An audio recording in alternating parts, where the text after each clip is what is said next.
Now, Cheryl, you can click live too and see how that looks. And it's gonna play the. I come this way before, travel through the open door. Circumstances navigated the path, and life happened all so fast. No, we got lonely sometimes. Navigated the path. No, we couldn't make it. Even when I'm off beat, I still land on my feet, and nothing can shake me.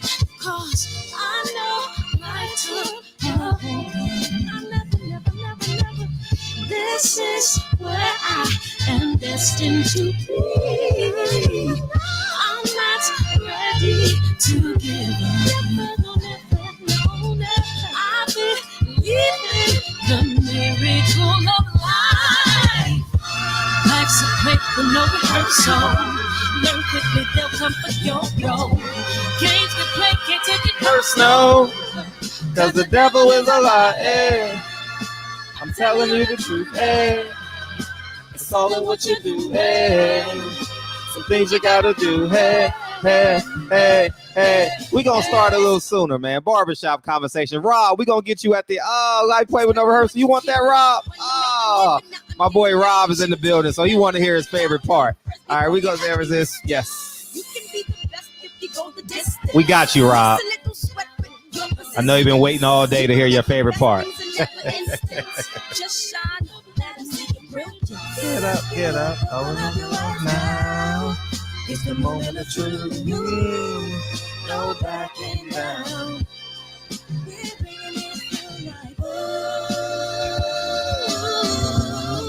For the children, it's a given. You gotta give it. Be a blessing. It's my personal statement. Hey, barbershop conversation, man. We had to get Rob on deck, man. Appreciate you, Rob. Man, I appreciate y'all coming in tonight, man. We got a great show. We're just going to jump right into this, man. I appreciate everybody coming in. Y'all came in heavy today. What's up, DB, Rob, Phil, Donald? What happened to you last night, Triple OG, sir? Andrew, man, I appreciate your OG, Andrew, man. Reggie Owens on the backup, man. Hey, need an Amber Alert out for his lead channel, man.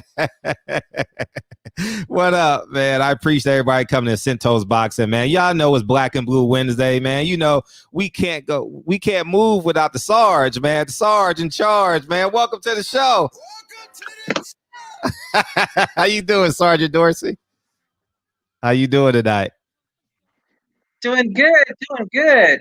I appreciate you. And what's up? Yeah, so we'll introduce. Well, if you don't mind, you can take over and introduce Mark, and Mark will introduce the family because y'all have the relationship, and we'll build the show from there.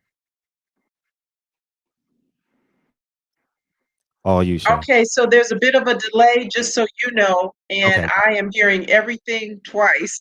Okay. So if I get a little loopy, that's why. So Let me just say welcome, everybody. Happy to be here. And we're going to have tonight joining us the attorney who was here with us before, Mark Aarons, who's representing the family of Mubarak Soulemane out of Connecticut. Mubarak was tragically shot and killed in January of this year by a state trooper at the end of a police pursuit. And so on this evening, we have the luxury of having his family join us and talk a little bit about what they've been dealing with and going through since January, where they are today, and how we can help them as they seek justice, as they seek a report from the state attorney general there, Michael Gaylor. And I want to say first to the family as I bring you on, thank you for trusting me to share your story, and let me offer my sincere condolences to you in the loss of your loved one, and know that this is a marathon, not a sprint, and I'm here going forward for whatever it is that you need me to do to help you in the furtherance of that justice that you seek. Appreciate you, Mark. How you feeling, Mark? Welcome back. I got to give you a welcome to the show. I appreciate you. Go ahead, Mark. Well, it's a pleasure to be in your company. Thank you. I enjoy this. It's hard work what we do day in and day out to pursue justice. Justice, was never easy. So we take it day by day, do the best we can. And I've got some news. Just this past week, Yes. the Senate in Connecticut passed what they call the Police Accountability Act. Mm-hmm. So there's some progress, and Yeah. there's some good things in that bill.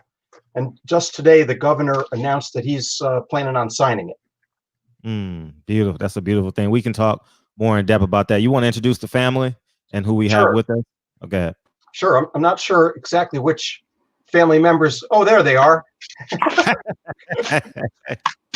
We've got Marianne Soulemane and the sister of Mubarak, and Mubarak's wonderful mother, Omo, is here with us tonight. And they've been fighters on the front line during this whole process, and they've been standing tall and seeking justice for their beloved family member. So I'm proud of them. They've been doing good work, and we know it's not over, and the fight continues. Absolutely. Welcome to the show. Welcome to the show. I appreciate the Mubarak family for coming in, and if you don't mind, can you paint the picture of Mubarak, like, and the background of the family, first generation family, where y'all from, where y'all originated from, why y'all chose Connecticut or instead of New York? You know what I mean? Yeah, feel free to take your time and give us the history of your family. Yes, so I consider myself a Ghanaian American. We were born in a traditional Ghanaian household, the BX, Boogie Down Bronx. Oh, really? Oh, okay. Yeah, we were born in the Bronx. Both my parents are originally from Ghana, and then they came down to America in their 20s or even before then, and settled and try to make a living here. Essentially, that's what brings everyone here, the hard work and the the work ethic. So they, created a footing here and raised us on, those values of hard work and, success. You could attain a success in this country, so long as you put in that hard work and dedication. And so, yes, that's where Mubarak's journey starts. He did live in Ghana for a bit before he made his way to the States when he was about 2 years. 2 years old. He stayed in Ghana for 3 years, and he came around 4 or 5 years old. Yeah, so he came around 4 or 5 years old, and he started his journey in the Bronx, New York, and from there. What elementary school he went to? I went to PS 91 Annex in the Bronx. Oh, I went to PS 157X. Oh, okay. The elementary school. That's elementary school for y'all. Middle school. But yes, and then we transitioned to Connecticut, Norwalk, Connecticut, and that's really where Mubarak really created his footing and got situated. He went to elementary school there. He went to middle school and high school before we moved to New Haven, and I'll talk a little bit about his life in Norwalk. As I said, he did create a major footing, and he was really well known in Norwalk. Like, beautiful. Some of my friends know him, and they didn't even know we were related. They're like, "Yeah, I know him." Like, he was just like the known name because he was so nice, very genuine, and athlete, a well-known basketball athlete. Oh, wow. And also a little entrepreneur. He loved his little side hustles. I remember from the youngest age, he had a tie-dye sock business and would sell, and it would actually sell. And I was like, wow, you go, little hustler. And, from there on, he partook in, little entrepreneur ventures and was able to buy himself like 2 cars throughout his lifetime of being 19 years old. He was able to buy himself 2 cars. And again, like I said, he was just very personable. He had friends from all walks of life. And I truly saw that with his passing, how many people who showed up for him and were willing to fight for him and shared their stories amazing and heart-wrenching stories about how like Mubarak saved them, like, you know, in their dark times, or was someone that they could count on. And I believe that wholeheartedly, because Mubarak's the type, you know, if you were struggling and he had his last 20 on him, he would give you that 20 and figure out, you know, where he would go from then on. But he was very caring, so loving, so very sensitive, a sensitive, beautiful soul. And it's unfortunate that he was taken from us at such a young age. Sure, absolutely. Now, when mom and dad came to America, why New York? Why not California? Why America? I mean, why not Canada? You know, I'm just trying to get like a full circle of the family, because this may be like one we can take our time and go through the whole entire family history. You know, When I came to US, most of the family live in New York. oh, okay. And then I came to US with my mother. Mm, So almost all of the family live in New York. Like 2% live in Connecticut. So we had to live in New York. I had mm, to live in New York for the time I came to US. I was in New York. I spent over 2 decades in New York mm. before we moved to Connecticut. Okay. What was the professions? Mom and what was you and dad's profession? My profession, I went to school and I started college in Hostess Community College. Uh-huh. I transferred to Norwalk Community College. I graduated as a respiratory therapist. Mm, Yes. I work at Jacoby Medical Center mm. in Pelham Parkway. Yeah, for over 10 years in So that it's profession. so one might say the American dream, come to America. Is that no? Yes. That was the American dreams for you to pursue your dreams. Absolutely. I was able to do that. In the beginning, it was hard. I wanted to go to school. Mhm. I wasn't able because I had to work Sure. and make ends meet. And later, when I had the opportunity, I went back to school. Beautiful. How many kids do you have? Five. 5. Wow. I have 5 kids. And Mubarak was the Mubarak is the third. third. I have Saeed, Mariam, Mubarak, Ishmael, and Sarah. Hmm. So, what's life like growing up with 5 kids? Tell us some stories. Tell us like It wasn't easy. I had all these kids while I was going to school. beautiful. I have all these kids. I was pregnant with my last daughter while I was doing my clinicals in the hospital. Mm. I had my last daughter, and I was still going to school. After I had her is when I graduated for respiratory therapist. Mm. Mhm. Mm. Wasn't easy, but Got it done, right? I, Got it done. Now, all your kids born in America? No, born in Ghana or all born. of them are born here in the Bronx. Oh, the Boogie Down Bronx. Okay. Hey, I lived on St. Andrews in the Grand Concourse. That's where. Ah. Yeah, right Very next to the Catholic Church and the park across the street. Wow. Yeah, that's where. Yeah, and then we left. Not far from Webster Avenue. Where the Joker steps are and stuff like that. Yeah. When I first had Saeed, Mhm. Mariam, and Mubarak, I was living in Parkchester Okay. in the Bronx. Then later on, we moved to 156 on Jackson. No, 156 on St. Anne. Okay. Third Avenue. Okay. I'm real familiar. Yeah. Cheryl, you want to add anything? Oh, Cheryl's on delay. No, everything seems to be working right now. I can hear just fine. So tell us about Mubarak. What do we not know that we need to know? Absolutely. Mubarak is a very loving child, very loving to all the family. He cares about the family. He's always worried about what his sister going to do, what the brother going to do. He's one of the child who is in my room like 10 times before we go to bed. Come to me every time, Mom, you okay, Mom? Very, very loving child. So when I don't see him, I'll go to his room and see if he's there or something is wrong.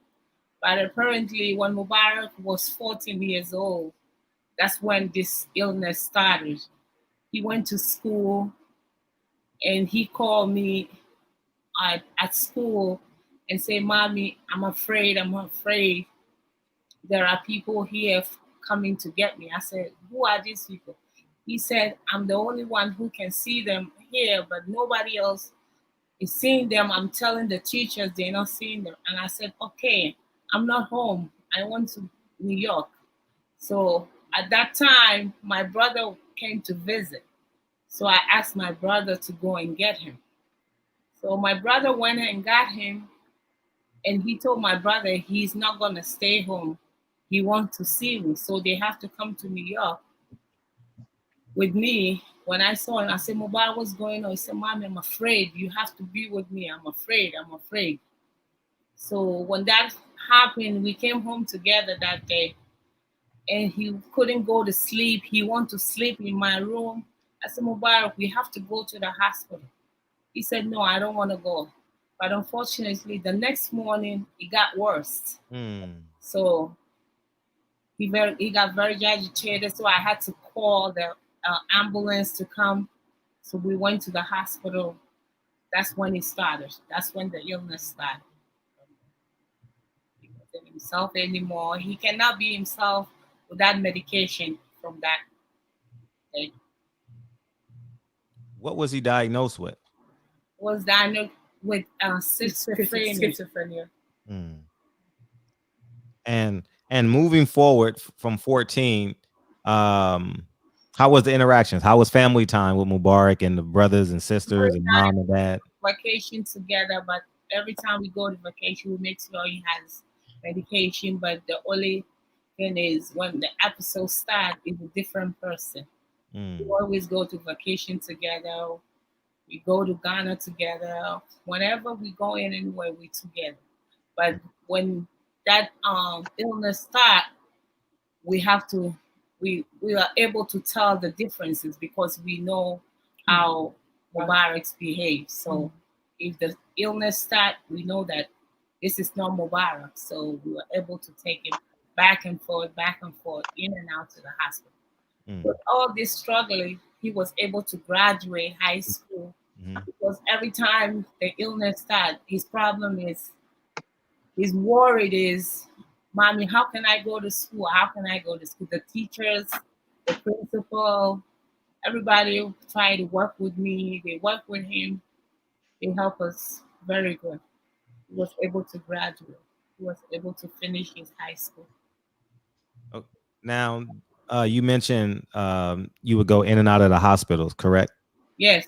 Can you speak on the episodes, like the frequency of them? Yeah, whenever he started with the episode at home, a lot of time I can't control him. So I always have to call 911 to come. They will help me, then we go to the hospital. Sometimes it takes him a few days for him to realize that he's in the hospital. So during those times, they won't let us visit because he cannot communicate. He doesn't know he's Mubarak at that time. So and some of the obvious signs is he just becomes a bit more agitated, a bit more aggressive. He just has manic thoughts. Oftentimes is paranoid, paranoid of his own brother, that he's gonna harm him, or paranoid that someone is gonna harm him, or just talks of very irrational thoughts and sporadic. So it's very easy to pick up on, the gradual signs of him, of it leading to like a manic episode. And my mom is really good at picking it up too, because obviously she is the one who lives with him like 24/7. I had been in university, so I was on campus. My brother, he's in and out. My older brother is in and out. So my mom is able to pick up, like, okay, so he's acting a bit aggressive. Maybe we should, attend to that, focus more. And as we became aware and understood the illness, we were able to pick up on the symptoms before it blew up, before it became like very like it blew up into like a out of proportion manic episode. Once we were familiarized with it, and obviously we had to familiarize ourselves because with a person with schizophrenia, the family needs to be heavily involved in their journey. So we got well acquainted with his doctors, and they told us, the proper protocol essentially, or the proper ways to go about it, and how we could be his support system. So with that, we of course studied which symptoms we should be paying attention to. Should he show those signs of, heading to that episode? Mm-hmm. Mark, you want to chime in on anything? Well, I think the schizophrenia obviously was a big part of the family's life. Mm-hmm. And I think goes a long way to explain Mubarak's behavior on the day of this tragic incident. So it's all understandable, and it's unfortunate that the police obviously didn't deal with him in a completely different manner. That's the problem that we have with, law enforcement and Black folks. They don't seem to ever look at us and think that we could be having a medical episode, right? This is not the first time that police have acted inappropriately. We know that there was a young man in Vallejo who was having a medical episode parked in a Taco Bell drive-through, and officers spent about 20 minutes, Willie McCoy is his name, trying to figure out what they were going to do, which was ultimately fire like 27, 50-something shots into the car. It for whatever reason, and I don't know that this is something that you can train or teach, right? I often talk about empathy not being something that you can teach a person. Compassion, you either have it or you don't. And if you can't relate to someone who doesn't look like you, then you never think, I wonder if they're having, a bad day. I wonder if they're not feeling well. I wonder if this is a situation where we should call medical personnel. They seem to quickly result to let's shoot, and then we'll figure out why later. Exactly. But he was a good basketball player though in high school, if I may. He played basketball in high school? Yeah, he played basketball and lacrosse. He played basketball in high school, and he played lacrosse in high school. And he was good at each. So team sports. He was actually on the high school team? Yes. Oh, yeah. They won the state championship in 2018 at Notre Dame High School. At basketball or lacrosse? Yes, basketball. Really? Yes, they won the state championships again. Oh, he could shoot a little bit.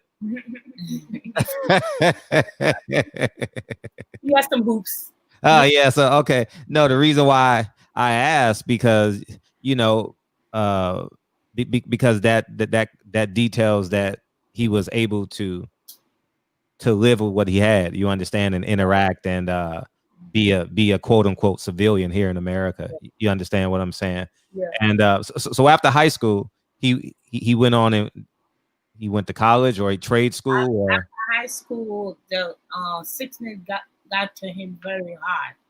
So I tried to talk with the doctor, talked with him, to take a year off, because he was in the hospital for quite a while during that time. So I tried to tell him to take a year off for that semester so that he'll be able to take good care of himself. Sure. I work with the doctor because he wants to go away. He got accepted in Rhode Island, Roger Williams University. But I said he's far from home because of his sickness. I don't want him to go away. I want him to go to a day school. So it took us a while for him to understand the reason why I don't want him to go away. So after that first year, he started going to Gateway Community College. So he started going to college. He went to Gateway Community College after that. Yeah, Steven Jackson played in the NBA, George Floyd's friend. Yeah. Yes. Yeah, that could be like a great connection between Steven Jackson. You know what I mean? Maybe you'll get some waves going in your direction as it pertains to, oh, my son won a state championship in high school. He was a very good basketball player, and Steven Jackson loves basketball. So maybe we can draw a parallel to there and get more waves out of it. You know what I'm saying? So forgive me for asking these questions, but the day of the incident, can you speak of the day of the incident, like the morning of and the communications thereafter? Yeah, the day of the incident, I was out of the country. I was Geez. in Ghana, and she's out of the country too. Wow. She was working in She was Malaysia. working in Malaysia, in with Fulbright in Malaysia. What's So that? Fulbright. What's that? It's Fulbright is essentially a fellowship. You could either do research or be an English teaching assistant, and I was an English teaching assistant. It's like a prestigious scholarship where you're able to choose what country you go to and act as essentially a U.S. ambassador and help spread English. Yeah. Okay. So I was in Ghana, and he was home with my older son, Saeed. Apparently, he left the house that evening. So at night, Saeed called. Sorry, in the morning, Saeed called the New Haven police. Said he cannot find his brother. He wasn't home since last night. He cannot find him. So I think the when Saeed called police, the police called him and said, "Where are you? Your brother is looking for you." So I think he got upset because at that time the episode started. Saeed noticed that the sickness started. So when he didn't see him, he was worried.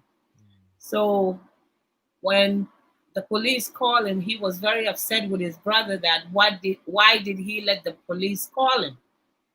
And he was paranoid. He was paranoid that, the police are trying to threaten him or something. So he doesn't want the police to call him. So he hung up the phone on the brother. So my son said he wants to know where he is because he couldn't find him since last night. So apparently that same day, on Wednesday, January 15th, that incident happened. So when that incident happened, Saeed was home alone. He didn't know about it till like 2 a.m. in the morning, Thursday. That's when two of the state troopers came to the house and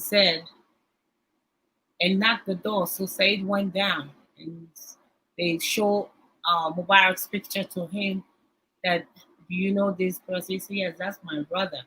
Said he's shot. He said, "Why did you kill my brother? He has schizophrenia. Why did you kill him?" So he started screaming. So right in front of the police, he called me. He was screaming. I said, "Saeed, what's going on? What happened?"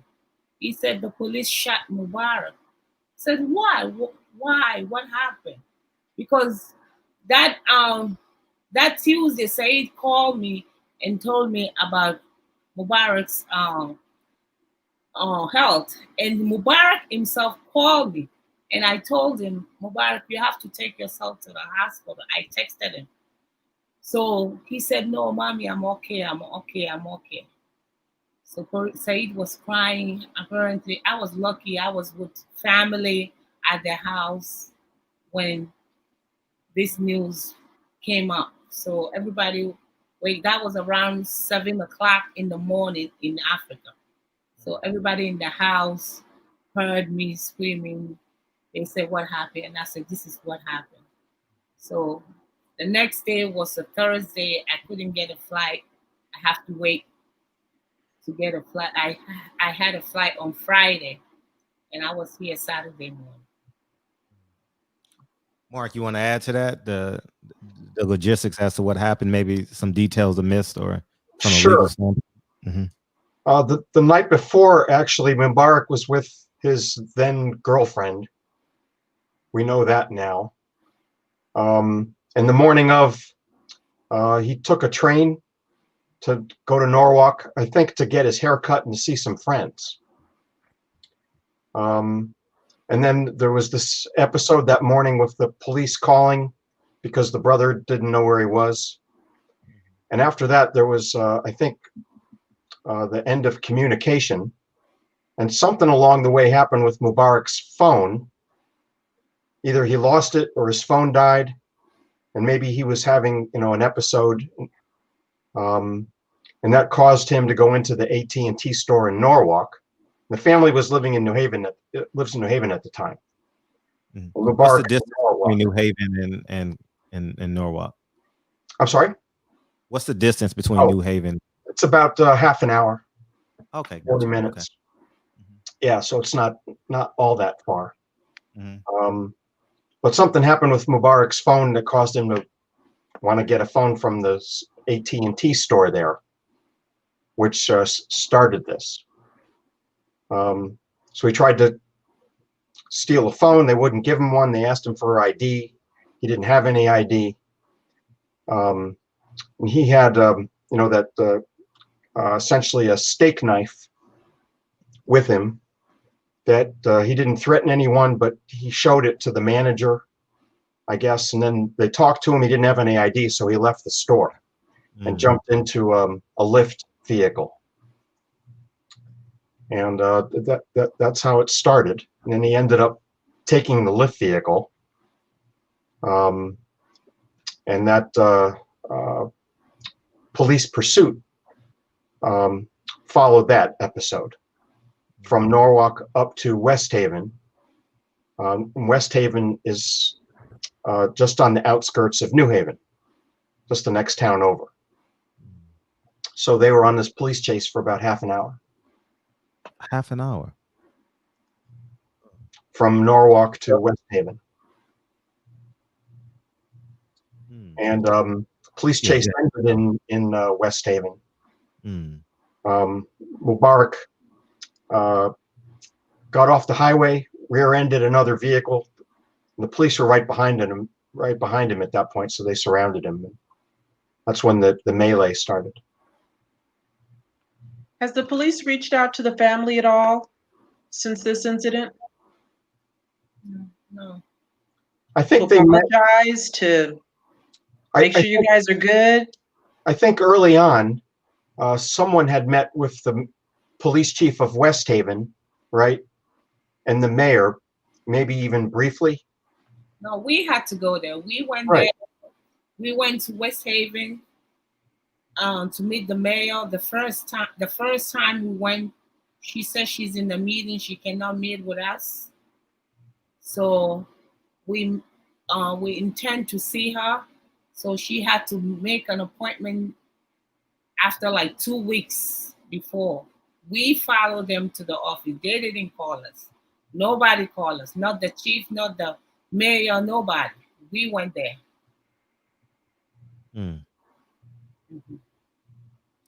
Cheryl, can you speak on police chase for 30 minutes and just the logistics of it and push and pull in terms of police officers and civilians?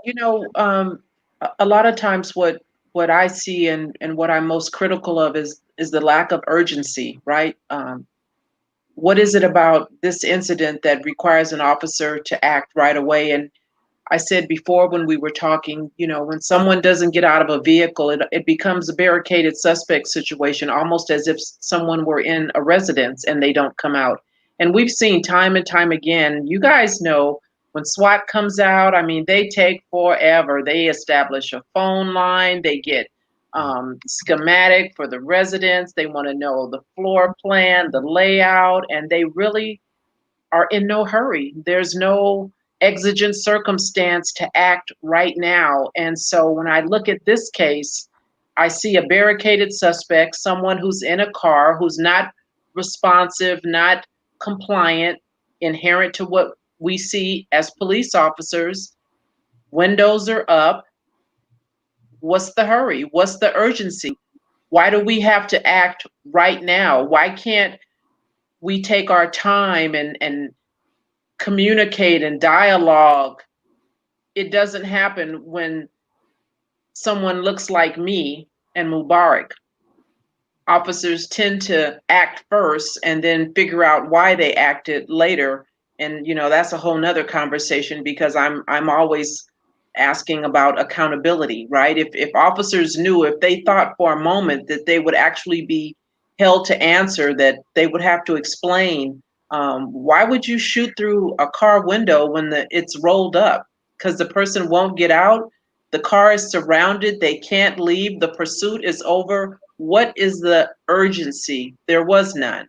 And so I don't know if the delay in this final report is the fact that the attorney in Connecticut is trying to figure that out, trying to answer those questions before they get asked publicly. But at some point, this officer is going to have to explain why he would fire not once, not twice, but 7 times into a car where there was basically a barricaded suspect. It's unconscionable. It makes no sense.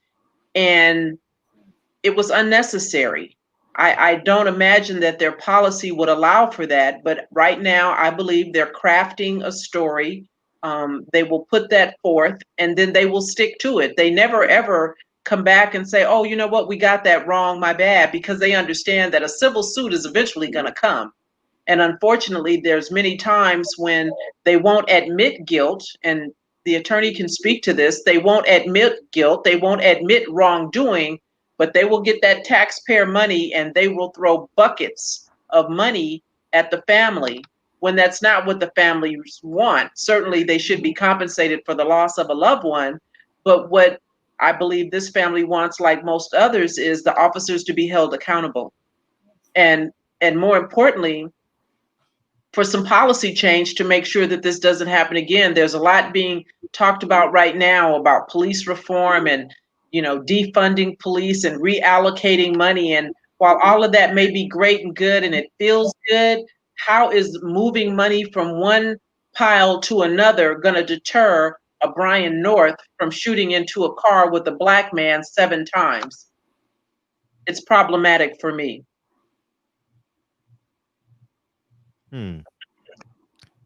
Now the when when you see the crime, I mean the police happen. I'm speaking to the Mubarak family. What's the? I mean, there's obvious emotions, but where do you believe the police went wrong in this? This is a very devastating I know. situation. Mubarak was pulled and Mubarak was boxed in with both the passenger side and the driver's side. And at the passenger side, you have the other police broken the passenger's window and tasering him. They tased Mubarak 5 times. He was all on his body. 5 times when they tase somebody, you're gonna be jumping. They tased him 5 times before Brian North got to the car and started shooting. And when he got to the car, the windows were locked. The windows were all up. How can that be a threat? How can somebody be a threat? And you asking the Mubarak to come out, and it was all boxed in. He cannot come out. How can he come out? And when he got there, the other police were there, tasering him, banging on the door, broken all the glasses. He didn't even wait a minute. In a second, he shot the kid 7 times.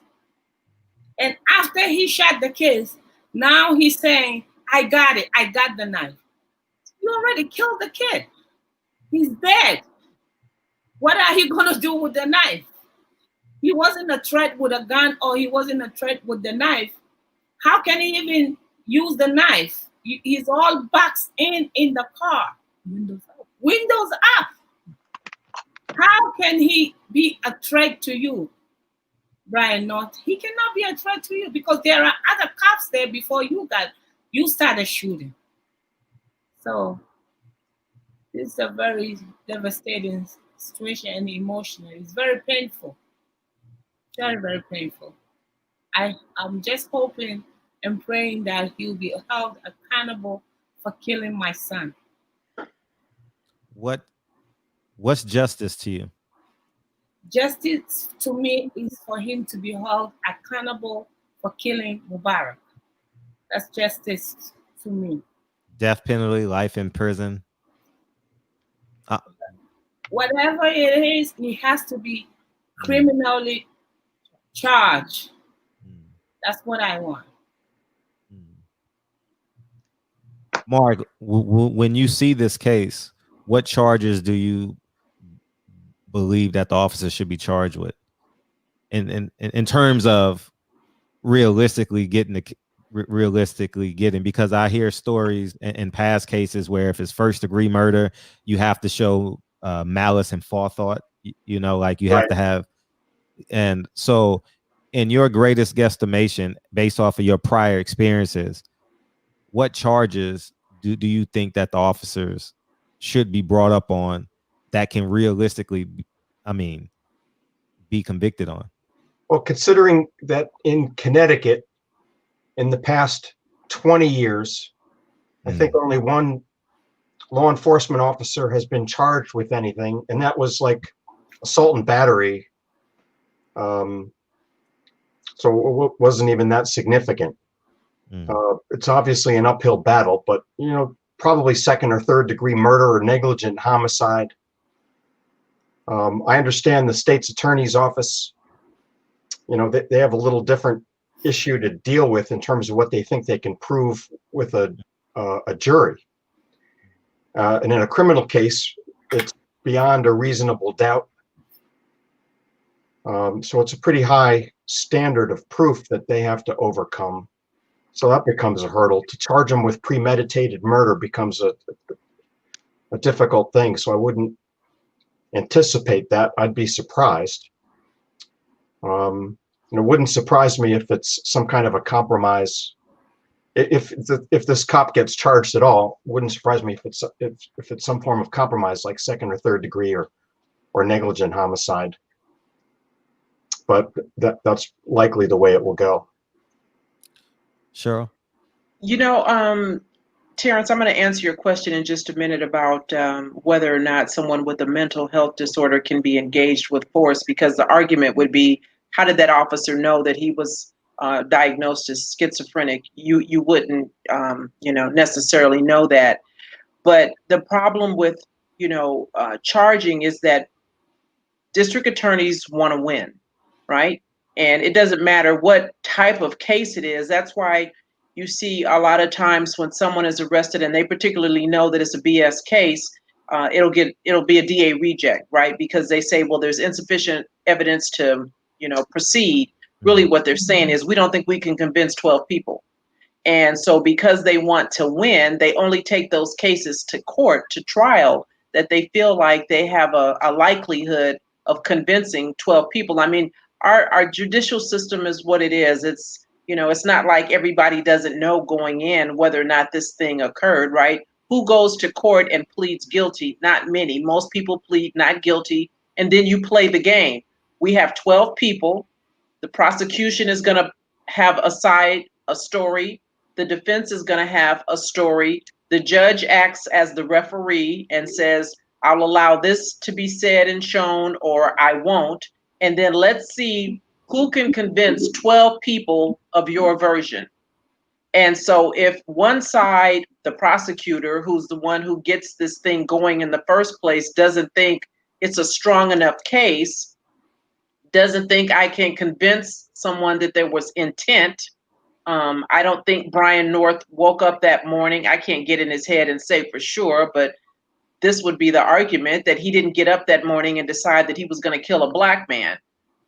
So he did something that ultimately caused the death of someone. What can we prove? What can we convince 12 people of? Because you have to convince all 12 in most states. And if it's something that most find displeasing, not very palatable, then, that's what ultimately gets charged. And even with that, once they get charged, we got to hope that there's a conviction. And in the conviction, we got to hope that there's a sentence that's commensurate with the crime, because we've seen officers be found guilty and get a slap on the wrist. There was a young black man in New York, Akai Gurley, who was shot and killed by an NYPD officer, and that officer got probation. When in the history of ever, a black man get convicted of killing somebody and get probation? That don't happen.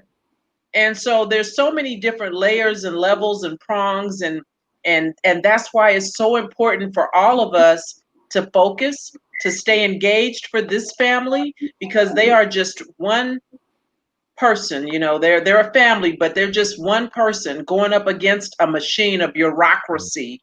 And it's very easy for folks to change channels and forget. We know what happens when there's community pressure. We saw how quickly a prosecutor can act in the case of Ahmaud Arbery once it became known. We saw what happened with George Floyd once there was outrage because of what happened. And so we need to have that same kind of attention to detail, that same kind of stick-to-itness for this family, because there's so much going on, and it's very easy to be distracted, to change channels, because it doesn't affect us, right? It's not a problem for you until it's a problem for you. And so that's part and parcel as to why I've joined up with Mark to do what I can in my little corner of the world over here in California to help others know about Mubarak's case, because it's so easy to get lost in the sauce. Every day there's something different. If it's not a police shooting, it's protesters. If it's not that, it's this crazy ass in the White House shining, moving shiny objects around to get our attention. And so I just hope that you guys will get engaged, get involved, make phone calls, write letters, go on social media. Every police chief serves at the pleasure of a mayor or a city manager. They all have social media accounts. And so I think we need to make sure that they know we're watching and we're waiting, and we're going to hold you accountable. Yeah. Speaking of the call to action, what would you like our audience to do, Mark and Soulemane family? What would you like us to do? Would you like us to send letters, make phone calls? Now would be the operative time to make a call to action. Sure. Last time I was on the show, I think we publicized the phone number for the state's attorney's office. So hopefully. And what is it? I'll put it in the chat. Oh, I'll have to look that up again. Okay. But hopefully the state's attorney's office got a few phone calls. That's always helpful. Just 2 days ago, I actually spoke to the lieutenant governor, who I've known for a long time, and she's aware of the case because I've mentioned to her previously, and I brought it up again. So she's aware of it. She again expressed her sympathy and condolences, but she's part of the state system, so there's not a lot that she can do by herself.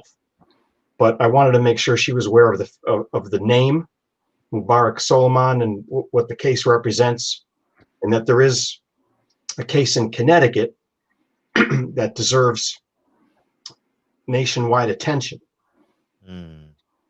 So I think that's important. There's a limit, I think, to on a day-to-day basis what can be done, but we're here trying to keep the shining light on it. Yes, there are people in the chat who actually said that they called. Yeah, great. The last show. Yeah, so if you can get that number or the social media in the meantime, in between time, we can post that in the comment section, and on the replay, people will watch it. Great. And, Instagram is Justice for Mubarak. Yeah, hashtag, right? Well, the Instagram, Justice for Mubarak, at Justice for Mubarak. Okay. So we have updates on there on protests. We do have phone numbers on there as well. There's a petition that can be signed. So yeah, that's like the platform that we use. Okay, great. How has the community supported you? they've been really supportive. Connecticut has been very supportive, and we've been to several different towns in Connecticut in order to spread the word, and the solidarity is definitely there. So the community, so great outpour in the community. In terms of the police interactions, you said earlier that they have yet to reach out to you, but between January 15th, how many interactions have the family had with the police department? In terms of them calling or protesting? Overall, I mean, just overall in terms of them reaching out. We've met with the state's attorney's office a couple of times with the family members. Mm-hmm. So that's been important. Mm. And with the protesting, we've done like 5 or 6 protests. Mm. Before the George Floyd case, we've done like 3 or 4 protesting. When George Floyd case came up, we've been going to a lot of protesting because they've been inviting us. We've been going to a lot of protests. I bet. Yes, And, one in Bridgeport, in Hamden, West Haven. That's where the incident occurred. And then New Haven had some protests. So we've been going to a lot of protests. Cheryl, What kind of police reform is being bantered about there? I know every other state is pretending to do something. What are they pretending to do? And I hate to be cynical, but what are they pretending to do there in terms of police reform and deadly shootings, uses of force? Do you know, Mark? Yeah, there was just a bill passed this past week in Connecticut. The House of Representatives had passed it. The Senate now passed it. And just today I read that the governor was planning to sign it. And there's some interesting changes. They're calling it the Police Accountability Act. So that sounds good. But the key provisions that I like is it's going to make body and dash cam video mandatory. It currently is only mandatory for the state police, but they're going to make it mandatory for cities and towns also, because it's always been a funding issue. It takes money to do this, so I guess the state is going to assist with the funding of that. With respect to George Floyd and chokeholds, those are going to be banned except in cases where cops fear for their lives. There's going to be more minority police recruitment. Police are going to have to submit to periodic drug tests and behavioral health screenings. There's going to be increased training for bias and crowd control. Let me ask you something on this behavioral health screening that they're proposing. Is that in conjunction with an OIS? In other words, when you're involved in a deadly shooting, or is that something that they're going to just do periodically? Because typically they will send you to speak with a psychologist once you've been involved in a deadly shooting. But listen, I say police should be looked at every 2 years because, they can get twisted, right? And we need to know that before they get in a deadly shooting. Right. Yeah, this is going to be something that's periodic, not just after a shooting. I'm not sure what the timing of it is going to be. Once a cop gets fired, it's going to be easier to decertify the cop so he or she can't just immediately transfer to another town or another city and get hired again. Police disciplinary records are going to be more accessible to the public. There's going to be an overhaul of qualified immunity, which is one of the things we were talking about last time on the show, and that's a hot topic nationally. So hopefully it will be easier to sue the police for wrongdoing. And one thing that pertains to this case, which I've been hot on, and they're actually doing something with it. It's going to require witnessing officers like those from the West Haven police who were there at the scene. It's going to require them to intervene when they see a coworker, like the state cop, use excessive force, and also to protect cops who report it. So there's no retribution against the cops that witness it and report it. And then there's going to be a new inspector general set up to investigate deadly police shootings, which will be more of an independent body than just having the state's attorney be able to do it single-handedly. Since the state's attorney is part of the state system and the state trooper is part of the state system, there's an inherent bias and a conflict of interest. So that should help with that also. We'll see how all this is implemented because it's brand new. But I think it's a substantial step in the right direction.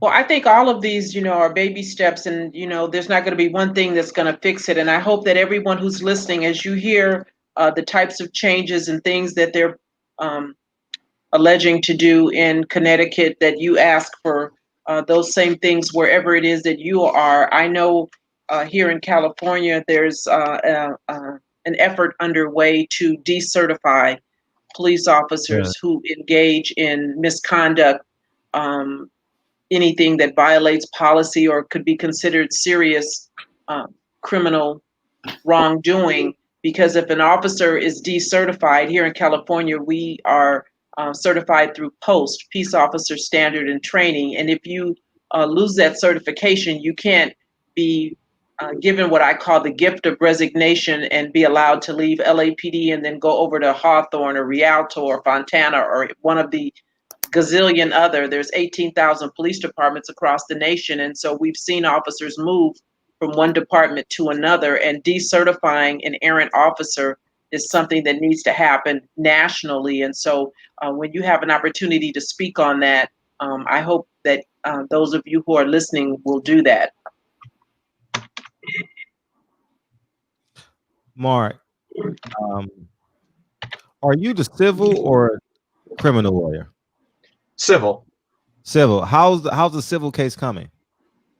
Well, we haven't filed a lawsuit yet because, unfortunately, in these cases in particular against the state, my hands are tied because the state's attorney makes the decision about criminally prosecuting the state trooper. A lot of the documents and records that I need to prosecute a civil case are being held up pending the results of the investigation. So I have some of the police reports. I don't have the state police report, which is the most important one. So I can't really litigate a case at this point. Also, before I can file a lawsuit against the state, I have to go before this administrative agency called the Connecticut Claims Commission, which has a claims commissioner who's appointed by the governor.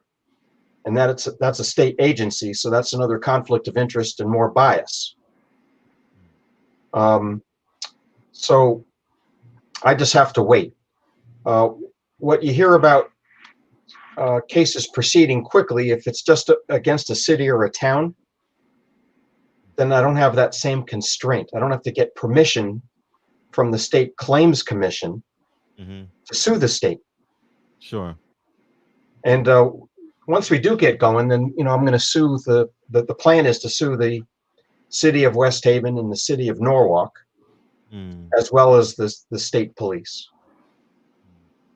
But we filed all the preliminary paperwork to set the groundwork.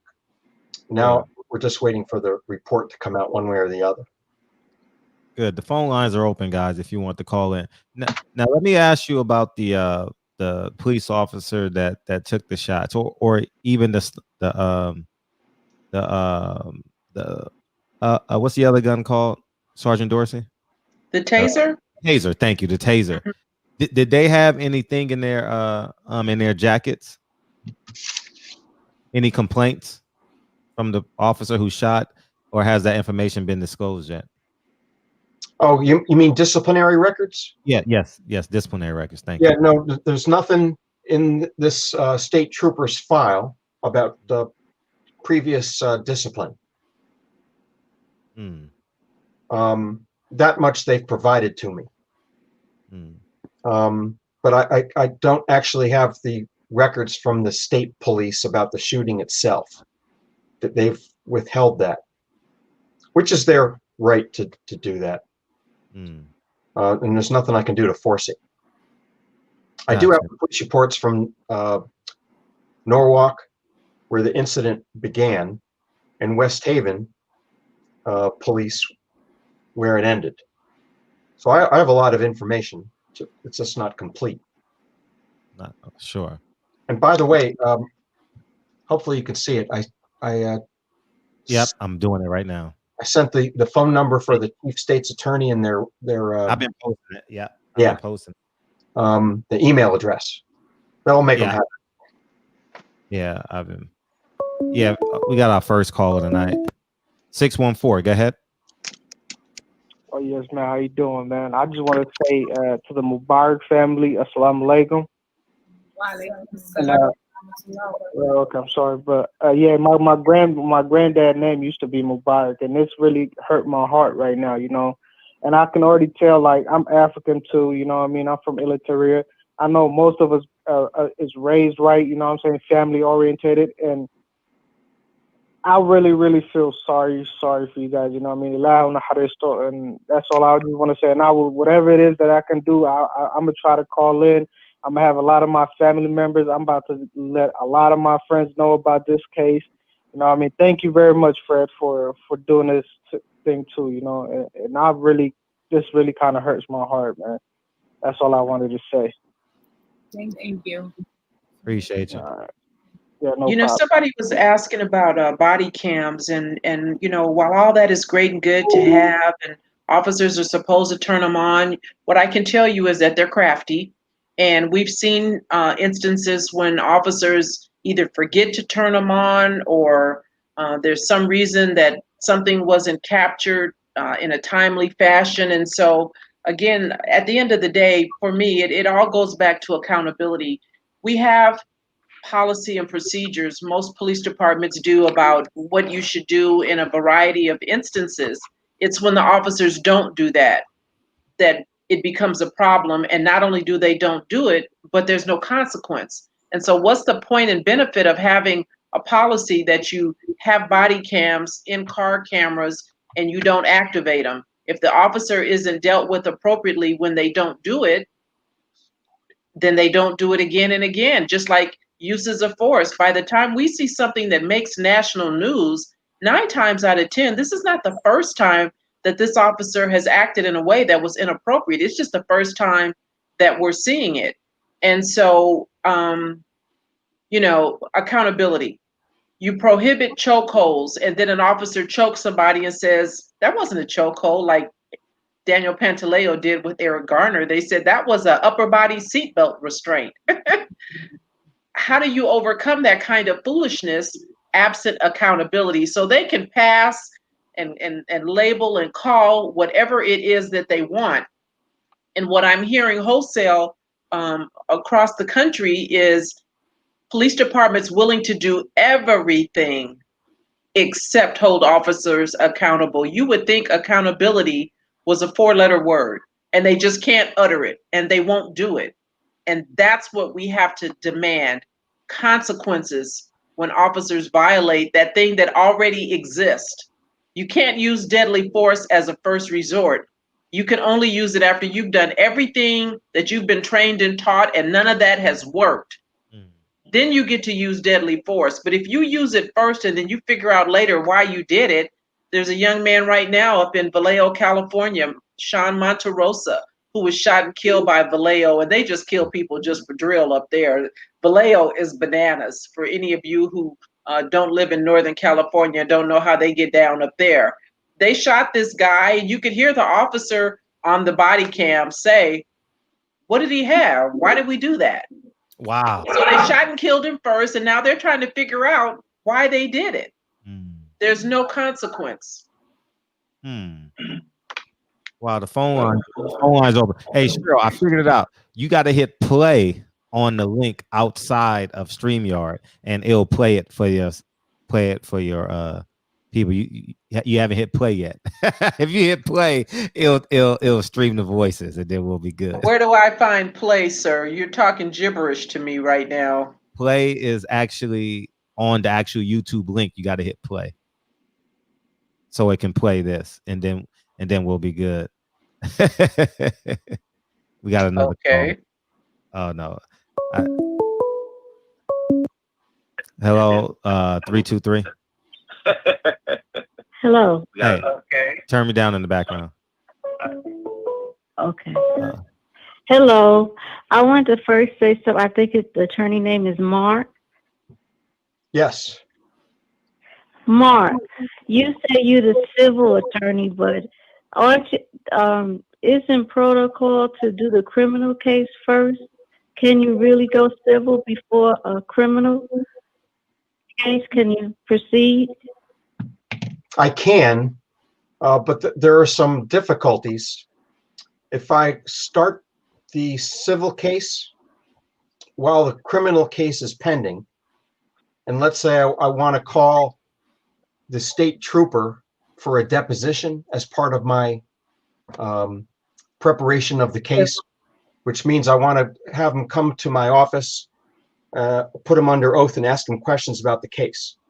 If there's a criminal case pending, he's likely to plead the Fifth Amendment so he doesn't incriminate himself, which means I'm not going to get any information out of him. So what often happens is, even once I start the case, which is going to take a while, even after I get the state's attorney's report and get the documentation I need, I have to first go through this state administrative agency, which takes some time, and attempt to get permission to sue the state. So I have to litigate that first. And assuming I get permission, I sue the state, I sue the town. What probably will happen then is we're still going to have to delay it a bit and see what happens with the criminal case, so that the charges, whatever they are, against the state trooper are dealt with. And then I can take his deposition and force him to answer questions about why he shot him, what was going through his mind at the time he decided to fire his weapon. So that's a good question. I can do it. I'm permitted to do it, but there's some problems. Yeah, because no disrespect to you, it sounds. I can't hear him. Because you're talking. Oh, I'm sorry. Go ahead. Oh, it sounds like to me that you're putting the cart in front of the horse. No disrespect to you.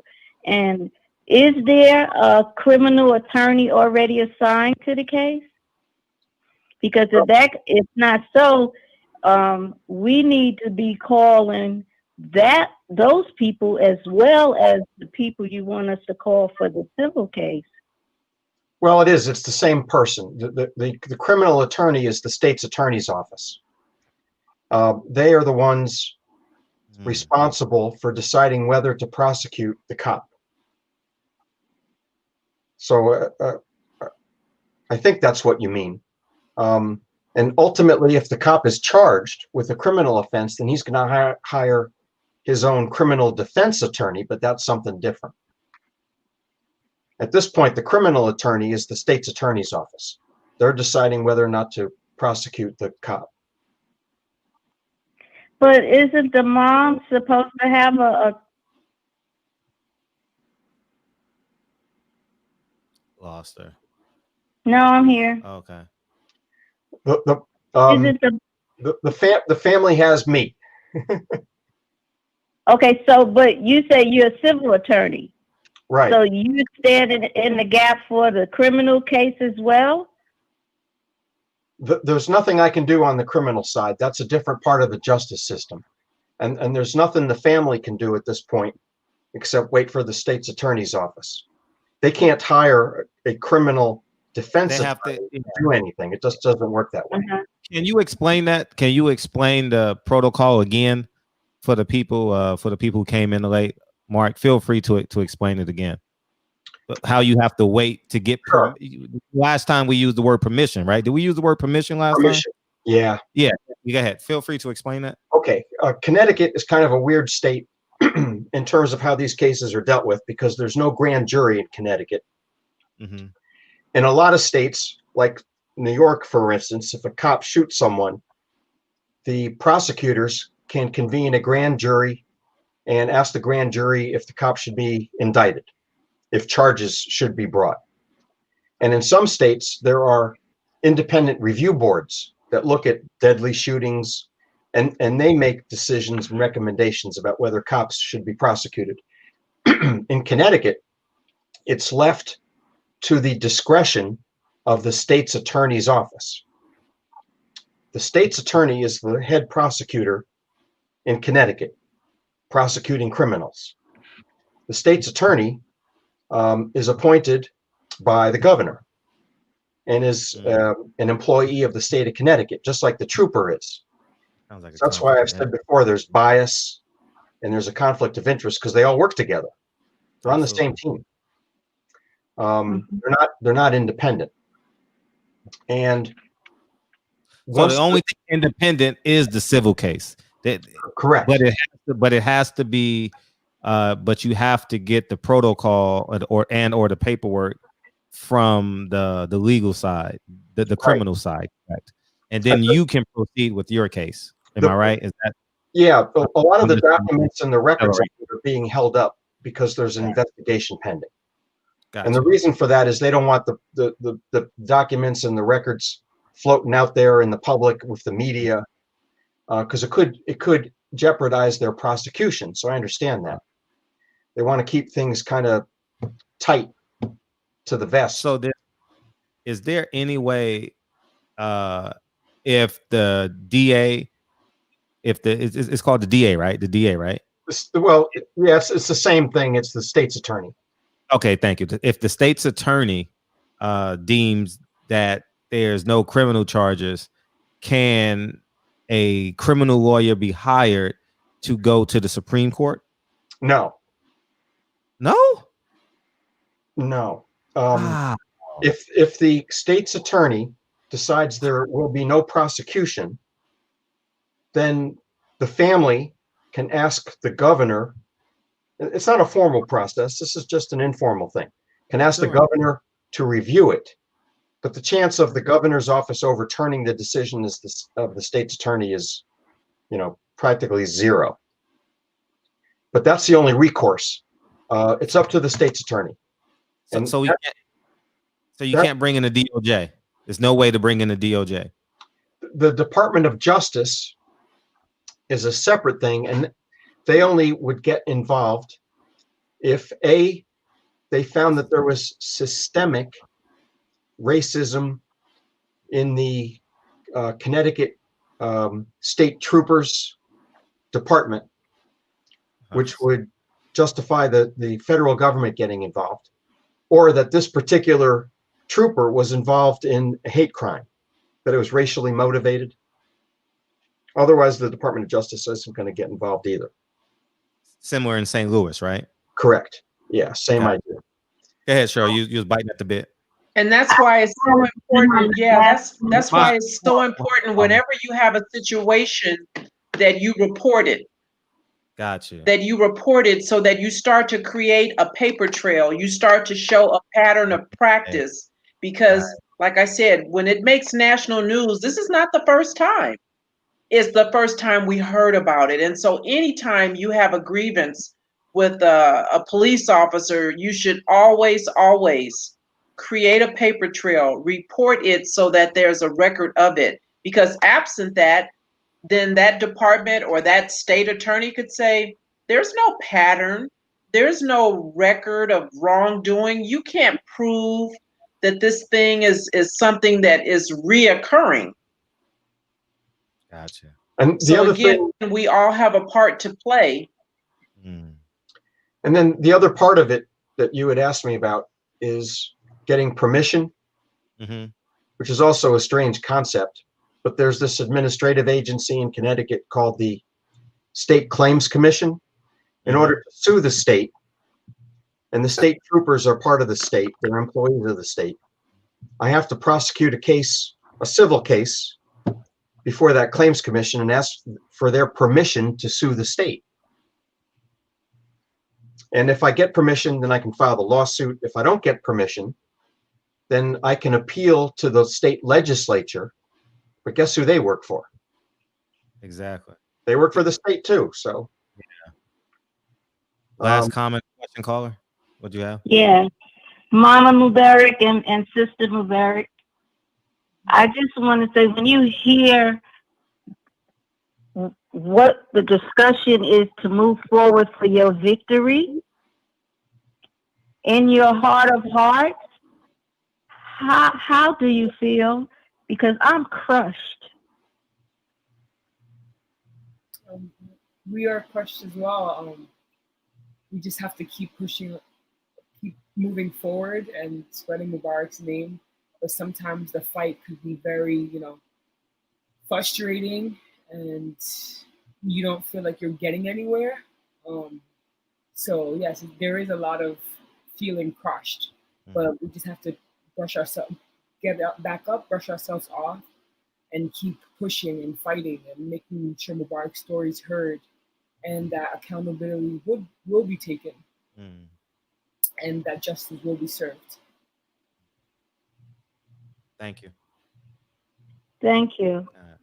Thank you. Now, let me ask you, how is it ran by a city council? Is that is you have councilmen in your city, or is it one like pro tem mayor or? New Haven has a mayor. 1 second, 843. As a mayor. New Haven has a mayor. Where I live in my town, there's no mayor. There's a town council. So the reason why I ask is because it seems so challenging in terms of criminal. Like it seems like there's like 5 doors you got to go through. You got to get 5 signatures, right? Just to get a high. Exactly. My question is, can a ballot measure? Can there be pressure on your local councilman? Is there to the Mubarak family? Do you have a councilman in your district that we can put pressure on?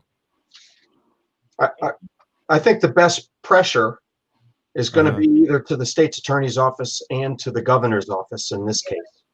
You don't think the councilman can do anything, or do you have councilmen?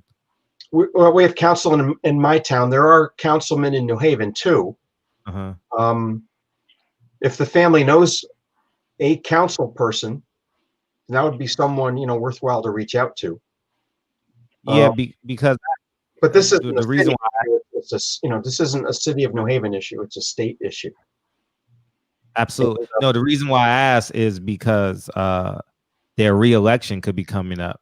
You know what I mean? And with this this influx of energy as it pertains to police brutality, if that man wants to get re-elected, one of the things that we can probably potentially pressure him or her on is to adhere to the demands of the family as it pertains to Mubarak. Well, one of the interesting things in this case is that I think that the city of West Haven is culpable, and their police department's culpable in this case. And they've done nothing. I know, I bet. They have a city council. They haven't discussed this case. The mayor's office in the city of West Haven has blown it off. They've done nothing. So that might be worthwhile to put some pressure directly on them to at least show up at their house. Yeah, and the family's done a good job of attending rallies in West Haven a lot. I think we need to knock on their door because I used to live in a little city for 14 years, 90,000 people. And I actually ran for city council in that small city. I'm not sure how big New Haven is. What's the population in New Haven? Where they have 120,000 or something. Perfect. Similar to Whittier. Pretty similar to Whittier, and they're normal people in the community. You know what I mean? Like they go to their son's baseball game. It's not like big cities where they travel from state to state because they have big budgets. You know, these small cities, they live, eat, breathe, play in their own city, and I know the pressures you can put on these small councilmen. You understand what I'm? Because they get greatly embarrassed. You know, and they don't like you on their doorstep. And Mary Ann can talk to this, I think, because she attended, I believe, a rally just 2 weeks ago where there was a skirmish with police. Right, Mary Ann? Yeah. And this is in West Haven. Feel free to talk about it. Feel free. Yeah, Thank you. They brought out dogs and they maced people and arrested people. I wasn't at that rally, but there was a good sized skirmish going on there, right in front of the police department. Yeah, so it was quite bizarre. Right, let me get in. No, you got to wait. Go ahead. Okay, yeah, we hosted a protest in West Haven as we usually do, to create noise and make them assure them that we're not stopping. Because we had heard that the state attorney Gaylor was coming out with a verdict, and so we wanted to make ourselves heard. So we hosted a protest, and a peaceful protest at that, even though I hate using that, but peaceful protest.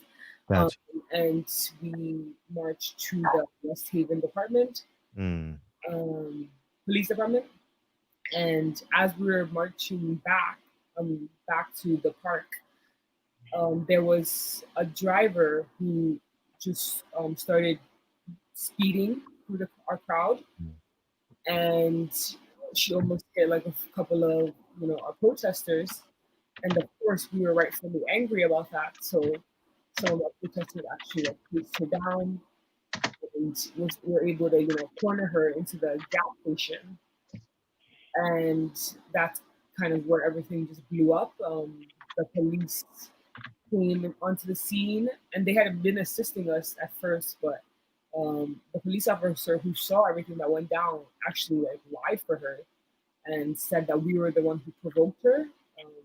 As I said, our protesters were angry, so some of them hit their posters on her car. So they said that we were the one who provoked her because she had a Blue Lives Matter sticker on the back of her car, which we didn't even realize until after the fact. And she also lied and said that was why we were following her. When in fact she grazed the leg of my cousin, almost hit one of my good friends, and so a lot of people were riled up. Our protesters were angry, and the police basically gave her a slap on the wrist and told us to make space for her to leave because we were barricading her at the gas station and telling them to do their job and to hold her accountable because she almost ran over people, and that's where the protesters became agitated, frustrated, and were blocking her car, and the police were not having it. They were frustrated. They wanted us to move out the way and let her go, and one thing led to another, and then they called several different police officers. I think some came from different towns. I think there were state troopers there. It just got blown out of proportion. The police officers chasing our protesters, tasered 2 of them, and then handcuffed 3. So we were upset, and we walked back to the West Haven Police Department and did not leave until we released our protesters that they locked up. So we were there till midnight, waiting for them to release all of them, which they did with the help of the CT bail fund. Gotcha. We got a call waiting. 843. Go ahead. Shout out to you, Fred. Thank you. I appreciate you, man. You always have a great panel, Big Dog, and condolences to my ma'am over there with her daughter, I believe. And my question is mostly for Mr. Mark. Let's play role reversal. Say this is your people that all of these things are happening to, and and such. I want to know, like, what steps would you expect your people to take? I want the whole perspective. Like, what steps would you you expect your people to take? What would you originally do? What is the actions that you're willing to take? And that's basically just it. I just want to know what role reversal. If this is happening to your people, if this is like you see we have this corrupt thought of our people as gangster thugs on one end, and on the other end we know that's not the majority. Put yourself in those shoes also, even the people that's from Africa, like my lady right there who came over, and she did so much. She tried so hard for her family. She has 5 kids, as we all heard, and I just want to know, what would you do to try to make change? I want to know what your words are to make change, and that's all, Fred. I appreciate it. Well, really, it would be exactly the same thing that we're doing now and that the family's doing. It's a multifaceted approach. You got to take it to the streets. We've been doing the rallies and demonstrations, and Mary Ann's been attending a lot of them. Also, then there's got to be pressure put on the politicians and the prosecutor's office to make sure that they feel a lot of pressure to do the right thing. And I've been issuing press releases to get press coverage. The last one was just 10 days ago, and it got a lot of groundwork in the local press. It was in the newspapers and on TV, and it actually caused the state's attorney's office to respond, which is not all that usual. They usually ignore this stuff. But they put out a press statement that they're aware of what's going on with the case, and they've been in touch with me. This is what their statement was. They've been in touch with me and the family, and they're working towards completing the report and issuing it. So I thought it was a positive step, just getting a reaction from the state's attorney's office, because that's very rare. And it's not like I can put out a press release every day or every week, because after a while the local media gets tired of hearing from me about it. So you got to pick the right times. Then you have to let things simmer down, let it stew a little bit before you do another one. So I think we've been doing all we can. And if it was my people, my family, I wouldn't be doing anything different. I'd be tackling the issue exactly the same way. Rallies, demonstrations, keeping the heat on any way you can.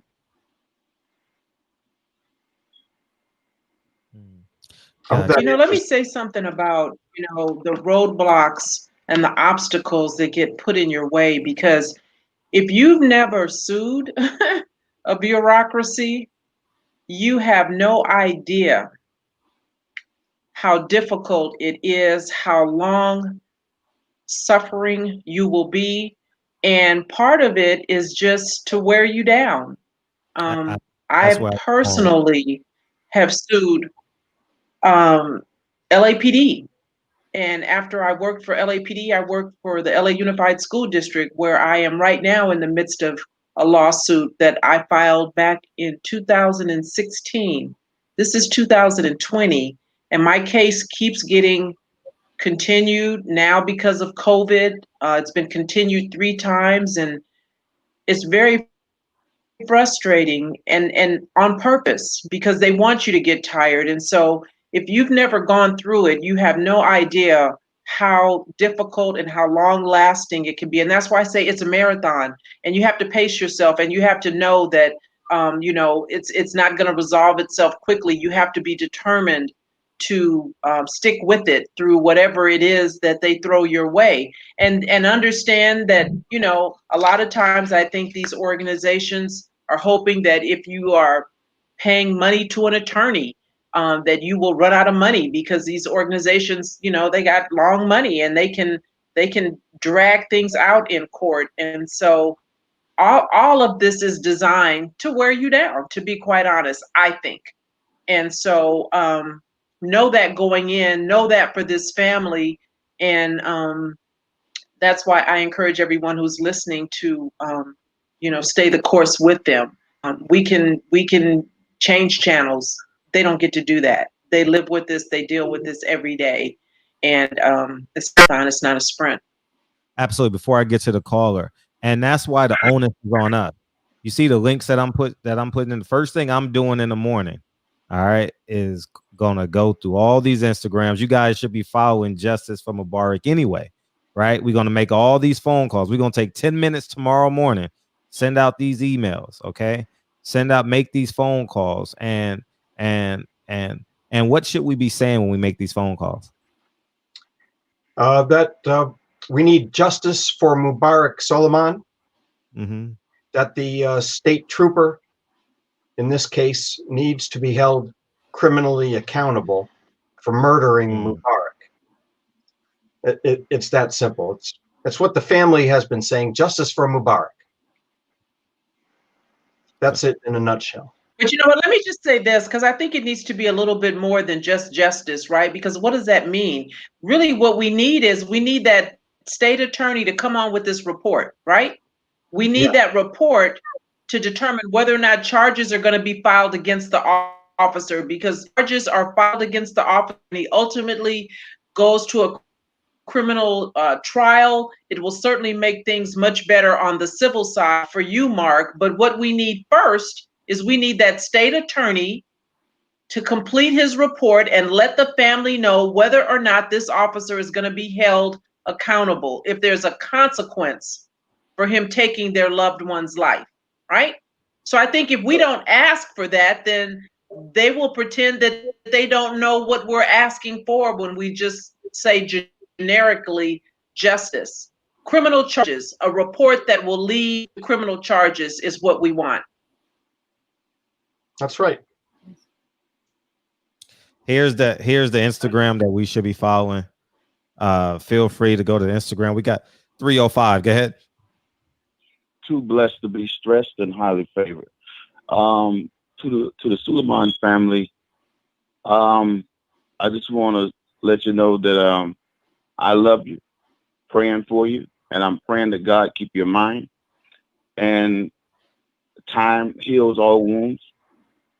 Stay strong, stay vigilant, stay focused, and also I want to salute Miss Dorsey, especially because this is why you're needed, Miss Dorsey. CJ. For the things that we're lacking, you can always fill in the gap. And I appreciate that. You know what I mean? What does justice mean? What does it look like? And how do we go forward to get it? That is very important, you know? And I thank God for you. And to Mark, we appreciate you.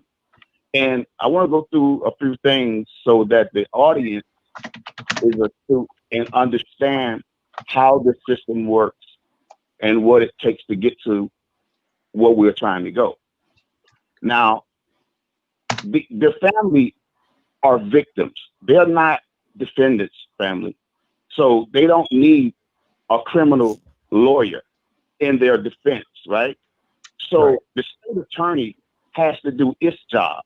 And what the family can do to help the state and to help Mark is that's if they want to do this.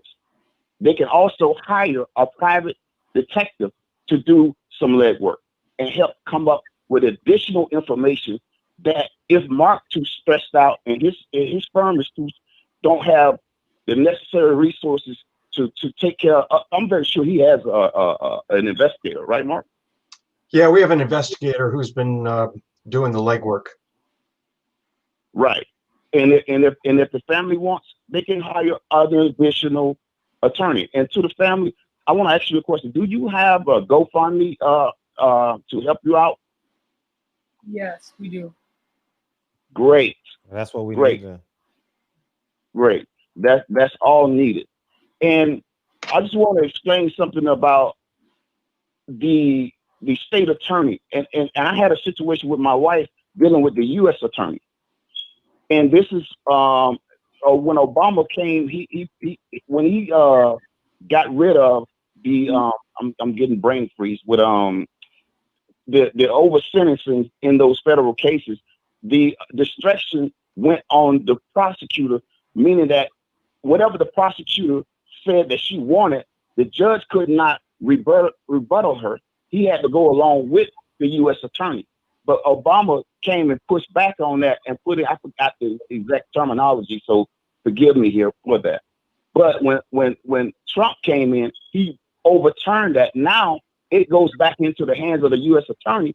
Whatever the U.S. attorney wants, for as convictions goes, the judge cannot even do anything about it. He has to go along with the U.S. attorney. And when I hear you saying it's similar in your state, when you were telling this case, it sounds like the state has that same type of power when it's dealing with the state attorney. That the discretion is all on the state attorney, and does the judge have any say on what goes on in this case? Mark? Well, there is no judge involved at this point. It's right. It's in the hands of the state's attorney. There's no appeal to a judge, nothing like that. So the actual charges have not been filed. The reason why I'm doing this is because I want the whole breakdown. I'm asking questions that maybe people are thinking about, so you can help us answer these. So the charges have not really been filed against the officer, right? No, that's up to the state's attorney's office, and they haven't made up their minds yet. Right, and then you said that that's the report that we're waiting on. Right, and there is no what, help me, Dorsey, with you know how they y'all just said it a minute ago. I can't believe it. Dorothy. Miss Dorothy, what is that called? The Click your heels. Who? I was telling Miss Dorothy to click her heels. That's all. No worries. Go ahead. No, golly, the people who sit in the room and decide if they want to bring up charges. What's the name of this? Grand jury? Grand jury. Yes, that's it. I'm sorry. I couldn't. I'm sorry. I'm surprised that there's no grand jury dealing. So they don't have grand juries in the state? No, not in Connecticut. Wow. So if the state say, hey, I don't think that there's enough here to go forward, that's just end of it? Pretty much. The only recourse is to ask the governor to intervene, and the likelihood of that ever happening is slim to nil. Wow. That's almost scary right there. Because you have to have some type of way to get charges filed against this guy, especially if the evidence is there. What is the go-to if this fell with the state? What would you do next? What's the next move besides what you just said? I just never heard something like this. In terms of criminal accountability, if the state's attorney decides not to prosecute, and then we ask the governor to intervene and nothing happens, then that is the end of that. And that's when you then, after the governor does his thing and says no, then you take it to the Supreme Court, or no? No, there's nothing like that. Then what I do is file my lawsuit, but that's a civil case. I can sue the town. In order to sue the state, I still have to go through the State Claims Commission to get permission to sue the state of Connecticut, which is another hurdle I have to go through.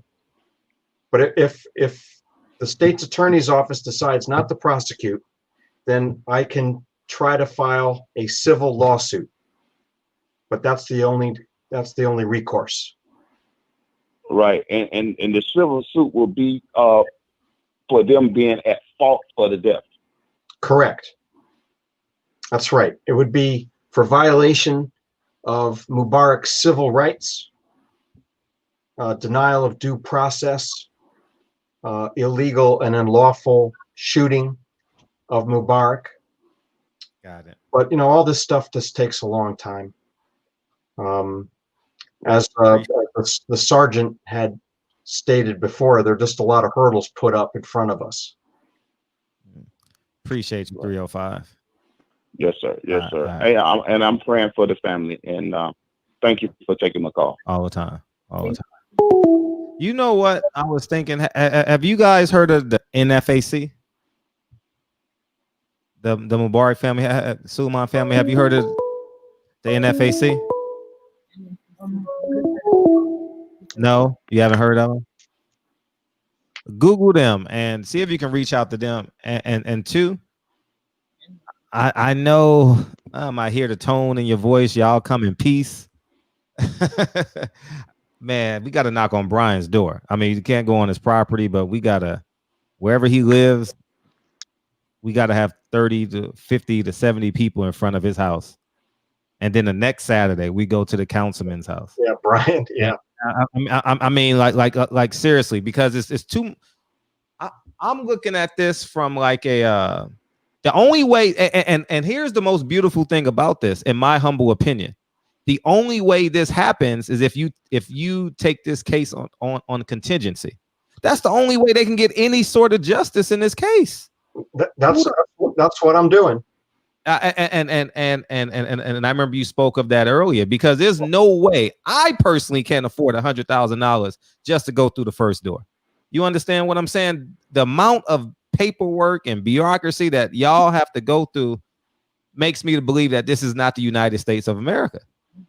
You know what I mean? Like every state has their own jurisdiction. I can't grasp that beyond my own understanding. It's like, for me, it's like, man, fuck this shit. I just want to go burn down Brian's house.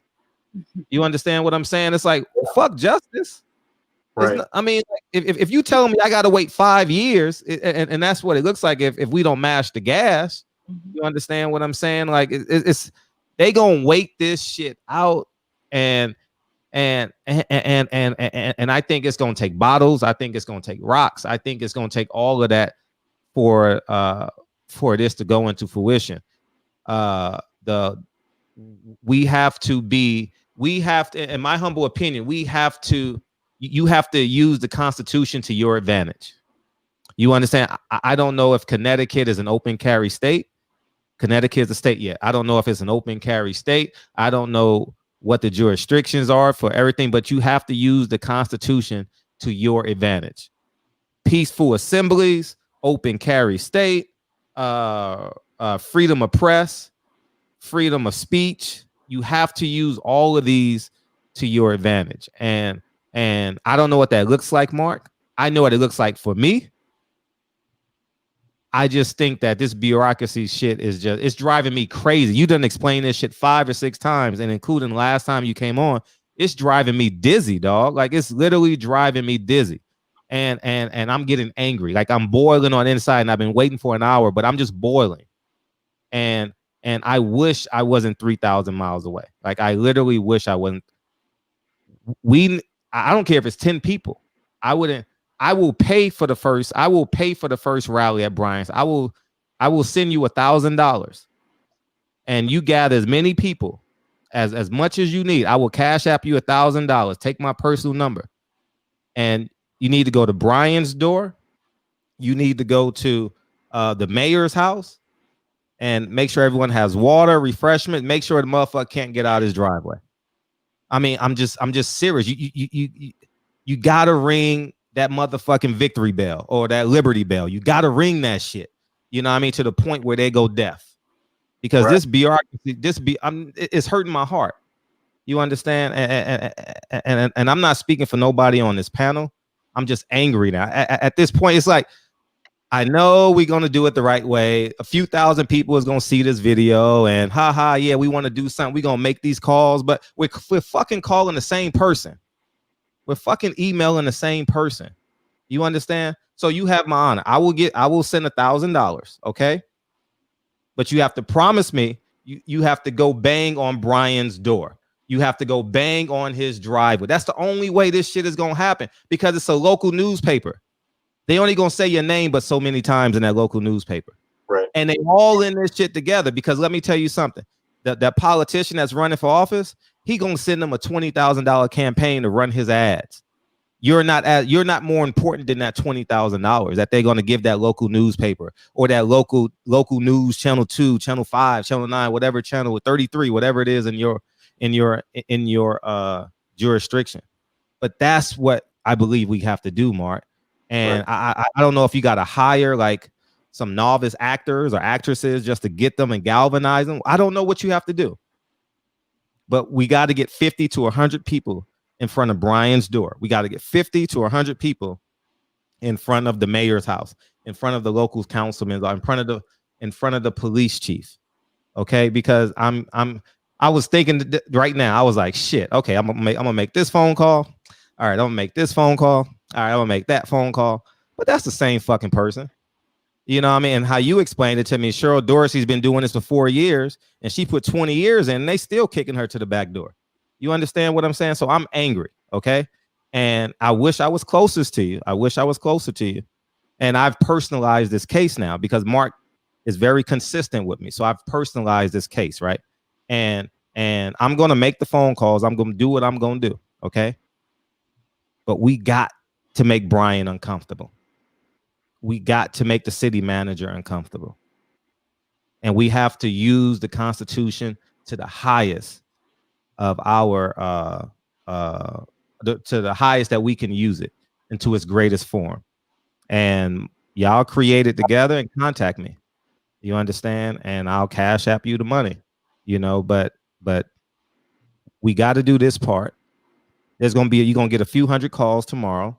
They're going to call. I promise you they're going to call. And but we got to make Brian ass feel uncomfortable, dog. Like I'm I'm very angry, Mark. And I know I'm being repetitive, but no, I appreciate it. Yeah. So and I appreciate you taking this case on contingency, because you look nothing like the Mubarak family. You know, you're not as beautiful as them. You know what I'm saying? I don't know. I'm pretty beautiful. But you have my word, Mubarak. Plan it, and but spinning this wheel is gonna make us dizzy. All right, you know? But we have to do the logistics way. You know, we've talked about doing something with the state police barracks. Mm-hmm. Which could tend to get a little rough around the edges with those animals. But we can talk about doing something for sure. Yeah, please let me know about it. I'm trying to figure out, is Connecticut an open carry state? No. It's not? No. Oh, shit. Okay. See, that's the problem I have here in California, because I'm a big proponent of protecting yourself. You understand? But in California, it's like no sense in owning a gun outside of your house. You understand what I'm saying? Right. Because it's exactly gotta be separated from the gun, you know. So, but you know, so where do we go from here, Cheryl? Where do we go from here? You know, so part of us talking about this is maybe hopefully to get the attention of a bigger name, right? We heard last week the attorney say that, you know, they called in, you know, Crump because, you know, he's the name that everybody knows because of, you know, things that he's been involved in. Well, everybody can't call Crump, and Crump is not interested in, you know, stuff unless, you know, don't get me started. But the hope is that someone somewhere along the line, bigger than me, bigger than you, Fred, will hear this story, will take an interest in it, and will, you know, put Mubarak's name on a jersey or on a wristband, or you see what I'm saying? Because that's the kind of attention that gets other folks' attention. And so, but we'll, you know, I'm committed. I know that Mark is certainly committed to this drumbeat, and I will talk about it, you know, here and anywhere else I have an opportunity to speak his name in hopes of getting others involved and engaged. But in the meantime, This is not unique, and as frustrating as it is, I just want to share with you something that I came across today that happened here locally, kind of in Las Vegas. There was a family of a black man, Tashi Farmer Brown, who was choked by Las Vegas Metropolitan Police back in 2017 outside of a casino. Prohibited chokehold. He ultimately lost his life. A grand jury failed to indict. Why? Because they said, well, it wasn't the chokehold, the fact that he had been hit, punched, and tasered that killed him. It was because he had an underlying heart ailment, right? So this is the kind of foolishness that goes on time and time again, and it makes it difficult for families to get that real justice, that criminal conviction. In the case of Tashi Farmer Brown in Las Vegas, his family did not get a conviction for that police officer. They did give them $2.2 million recently. That's not what families want. That's not what this family wants. There's no amount of money Connecticut could give to this family for Mubarak that would make them whole, that would make this okay. And so in my mind, anything other than criminal charges and ultimately a conviction does this family a disservice, and it's disrespectful. How far is Storrs, Connecticut from y'all? I'm sorry? How far is Storrs, Connecticut? How far is ESPN from y'all? Just out of curiosity. Oh, ESPN's about an hour. Yeah, because I was thinking about someone famous that can. I don't know no one in Connecticut, but if we can get what famous person is from Connecticut that we can just hit their Instagram comment section right now, because we need to get like more eyes on this case.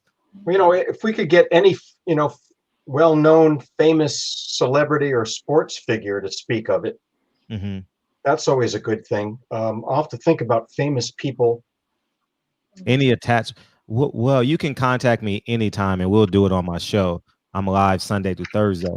And I guarantee you I can get 100 people in the comment section like that. You understand? And that'll draw attention to it. You understand what I'm saying? If you can,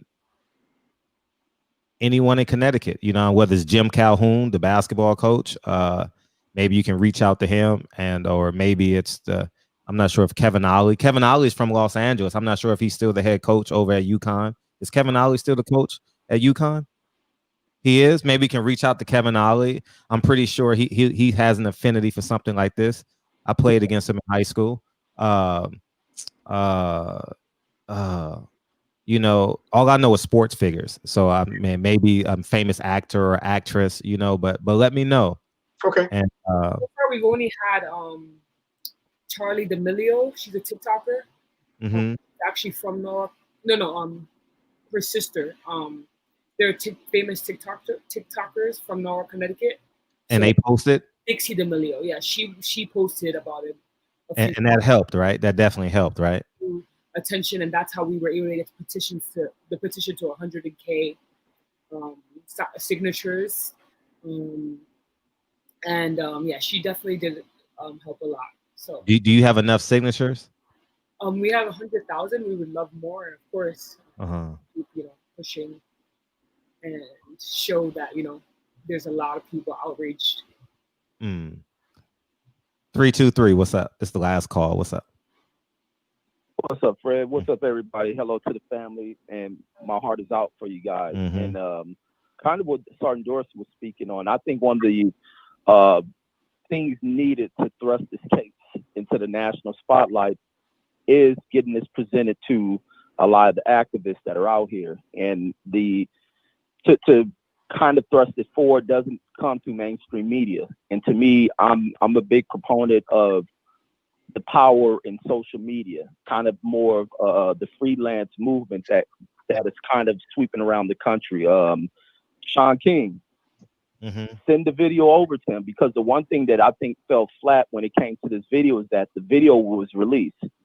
And it was a jaw-dropping video, but it was just a video that just circulated the waves of social media. Yeah, Sean King. It wasn't something. He posted it. It wasn't something that circulated. He posted it? Yeah, he had posted it at No, the beginning. I don't remember if he did he? Yeah, she said he did. He did post it. Sean King posted it. Yeah, he made 2 posts about good. it in the very beginning of the case, like in January. So like that the week after. Michael Jai White. Michael Jai White's from Connecticut.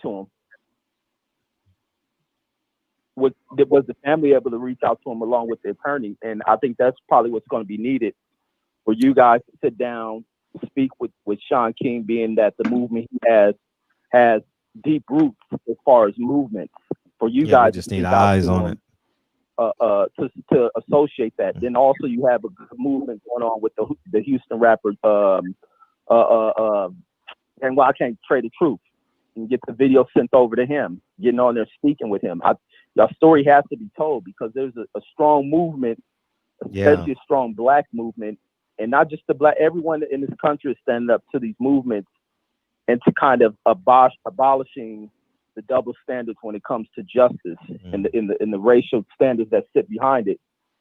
I think that the family, like Fred was saying earlier, you got to be ready to kick up some dust when it comes down to just getting the gears of justice to starting to roll. It's the same pressure that got put up on the guy in Kentucky, putting the pressure on him, and he comes out every time he gets pressure put on him. He wants to make a statement. You got Tamika Mallory. She's an activist, and they're all connected within the circle of activism.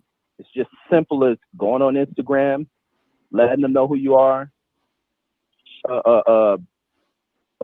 transporting the video footage to them, and also letting them know that they can contact you, because nothing would be greater than for someone to have access to the family, especially if they post videos that reaches 1 million people. D.L. Hughley is another guy who has a profound, a very strong reach, and that reach can begin to pick up legs because you have, like you guys are speaking on celebrities, other celebrities who follow the movement behind a lot of these people, and they get up on them. So that's just my suggestion when it comes to being able to kind of put the pressure on these people within the system, because these people in the system fall asleep when there's no traction behind it. And like you were saying, Sergeant Dorsey was saying about the case in Vegas, that was my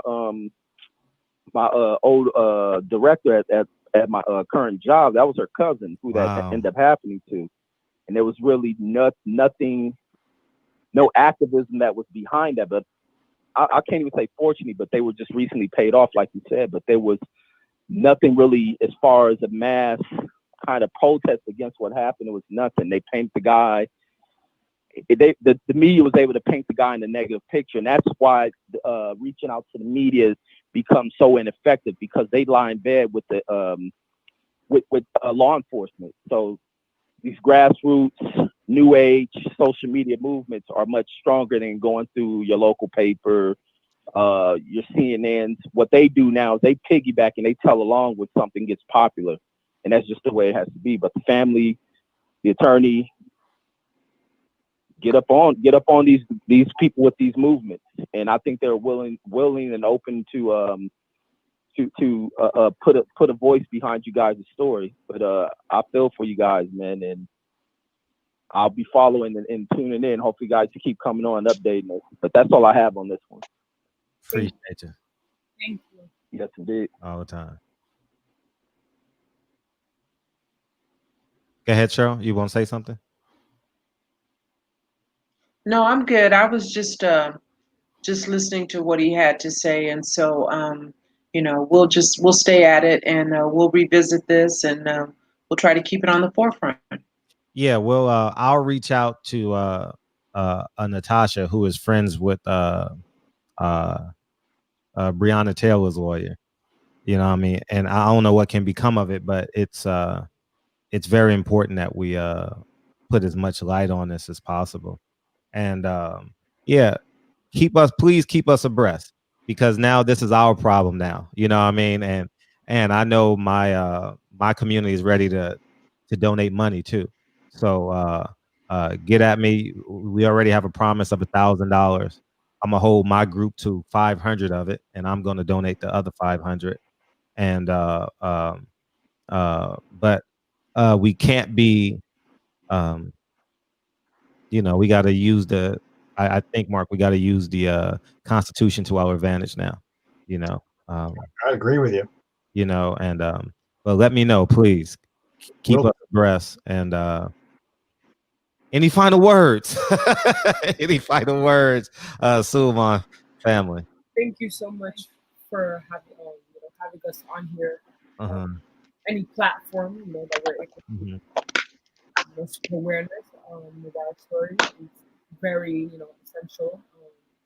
And I agree with you. I think, we gotta pick up some rocks and throw them.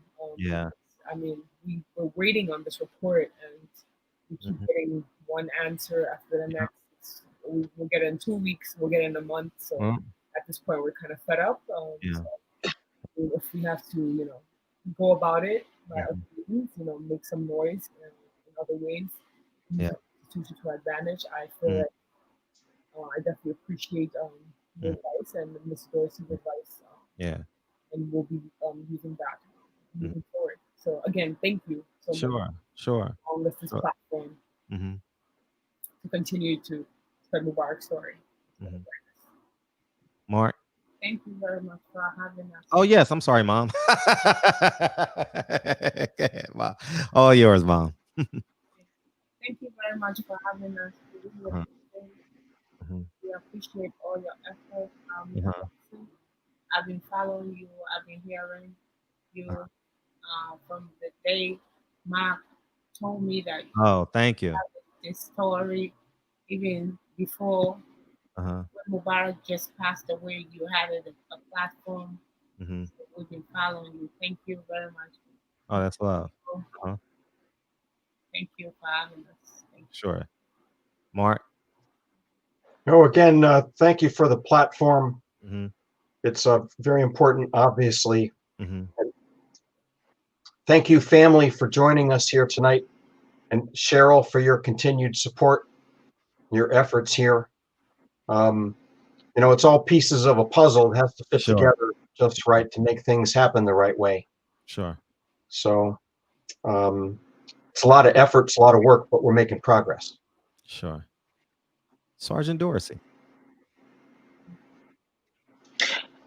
Just wanted to say thank you to the family. I don't know if you heard me in the beginning of the broadcast, but thank you for trusting me and allowing me to speak for you and with you. And while it may seem daunting and overwhelming, know that you are not alone.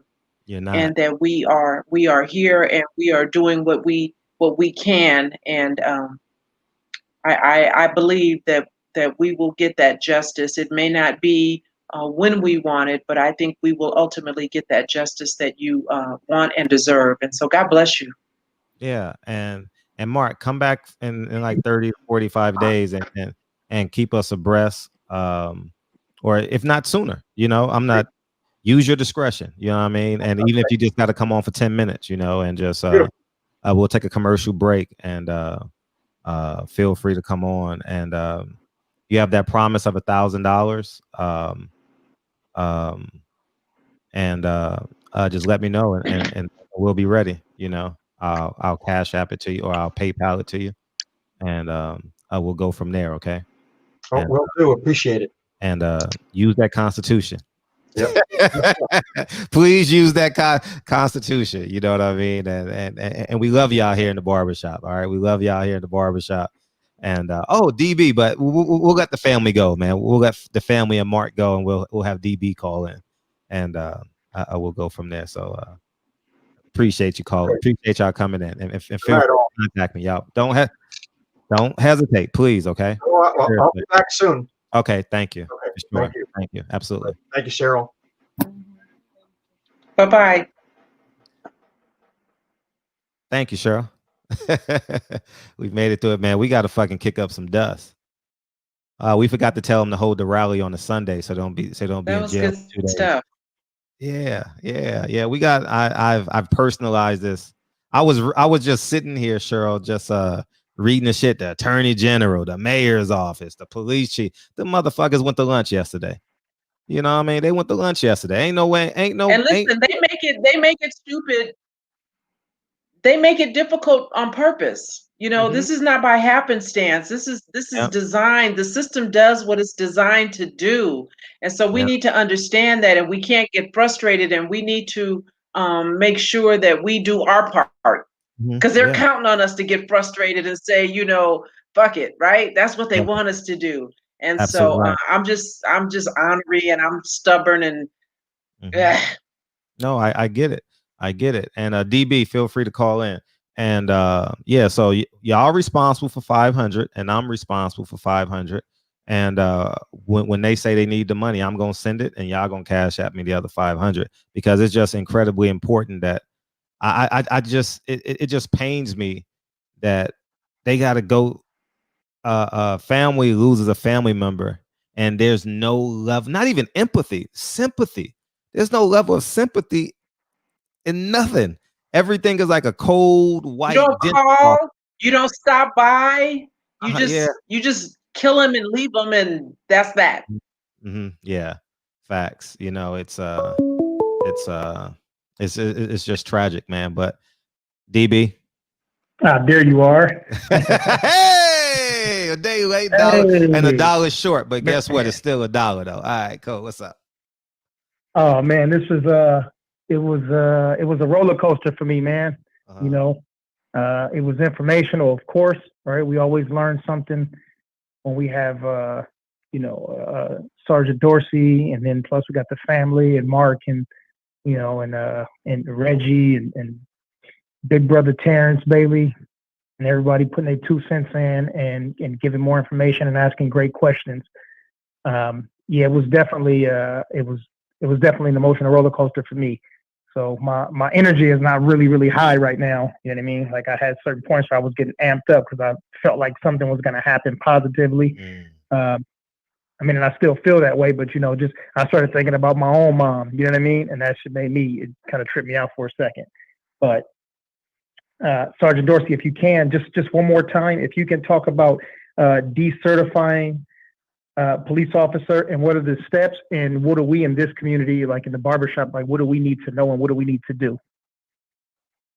So it's certainly going to require legislation, and we have a senator here in California, Senator Bradford, who is taking on the charge here. Decertifying an officer is basically like having a driver lose their driver's license, right? If you don't have a driver's license, technically, you can't drive a car. If you aren't licensed to be a police officer, then you can't be a police officer on any police department. And so what generally happens is because officers are protected to a great extent under the Police Officers Bill of Rights, is what it's called here in California, might be called something else in other states, gives them great shelter and cover. Due process is given to them.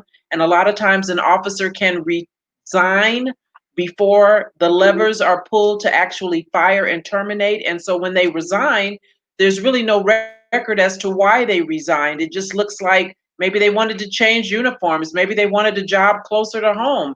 And so they take that license that's issued to them by the agency that does it. Here in California, it's Post, and they go on to another police department. And so if an officer is found guilty of serious misconduct or something that would get them terminated, they can then be decertified. And so this is something we should be asking for everywhere, across all 18,000 police departments.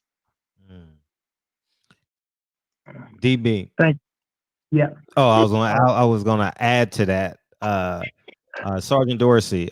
First, let me get the Reggie Owens super chat. Sergeant Dorsey, you, Jackie Lacey, opening 750 cases on them 3 corrupt LAPD officers. She's trying to appeal to the voters, and that's what I have up on the screen. LAPD officers charged with falsifying gang records could disrupt over 750 criminal cases.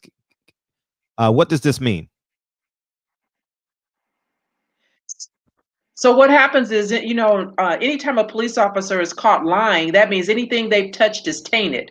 And so we know that there are several police officers who have been falsely putting people into a gang database, saying that they're gang members, because you understand, once you get that label, that tag, it could mess you up in all sorts of ways. And so it's a problem. But the problem with Jackie Lacey is that she hasn't seen any police malfeasance that doesn't excite her. She won't meet with people here in the community. She hasn't prosecuted any police officers, well, until just last week or so, officer who beat up a homeless man, Richard Castillo. And the only reason I think Jackie Lacey decided to prosecute this one guy this one time is because there's an election in November. I hope Black people are not going to be swayed and led down some false path that now somehow she's had an epiphany and she's actually going to go after errant officers.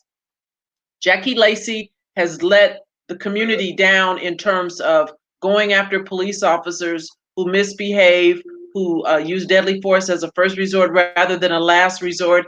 And now we'll see what she's going to do about these however many cops it is that we know have falsified and put people, even small children, into this gang database. So will these be like will they be re-prosecuted or have to go to court, or they'll? So what happens to these 750 criminal cases? Do they get thrown out, or how does this work? They could be very well be thrown out. Yeah, they could be thrown out. And that's why, when a police officer is shown to be a proven liar, much like Daniel Pantaleo, and I've said this before, understand that's why he was fired, not for the chokehold. The commissioner said during a press conference he was ineffective. And that's code talk for he got caught lying and we couldn't shelter him and cover him anymore. That's why Daniel Pantaleo was fired 5 years after he choked Eric Garner to death, not because of the chokehold. So these 750 criminal cases will probably now be thrown out. That's 750 that we know. How many other criminal cases were these officers involved in? Yeah, that's hard to swallow, DB. That's 750 men. Keep Jackie Lacey out of office. She's I'm not voting for her ass. We definitely. Hey, to DB, and remind us 2 weeks out that we run a campaign on this channel about Jackie Lacey, because we got a couple hundred people in LA. Okay, remind me, because I don't want to see her ass. She got 600 dead bodies on her hands that she's never spoke about. Over 600, unarmed Black men and Mexican kids. Yeah. She's the local Hitler. Like she's literally, she's the worst thing. So for everybody that's in Los Angeles, for Reggie's out there, but for J8, Jeffrey Lakes, Patty Dean, Jarvis, Big Lloyd, for all the people that's out here, keep this woman out of office. Like, let's get her out of this seat, and she needs to disappear permanently from politics. We don't need her. She looks like us, but all skin folk ain't kinfolk, and she is living proof of that. Anyhow, that state number, the state attorney's office number, 860-258-5800. And like Mark said, we have to let them know that there's a case that deserves national attention. We have to get that done. So if there's only 3 or 4 calls every day, so what? But we got to do everything that we can. We have to, it's like being on a football field. We have to just keep marching and keep getting first downs until we score. So that's what that's all about. And it's also great to hear that there's an inspector general now. And that's what do you say? An independent body separate from the state attorney and the state trooper's office. So that's also some good news, and hopefully that's more than just in Connecticut. And hopefully that starts happening all over the place. Man, it's great having Sergeant Dorsey here. She's a great and amazing addition to our show. She's in the chat today, and I saw her in the chat answering questions quickly, man. Typing fast and getting back to it. That's what I do. Right on. See, and you even though you said you don't want to go into politics, you are a politician for us. You know what I mean? Because you are I don't want to say the buffer, but you are that link, for us. So we really, really appreciate you. Well, I just feel like I'm more effective here sharing. I feel like I'm more effective here sharing what I know, right? Because I can deputize you guys, right? And I can give this information to all of you to do this thing that I can't do everywhere.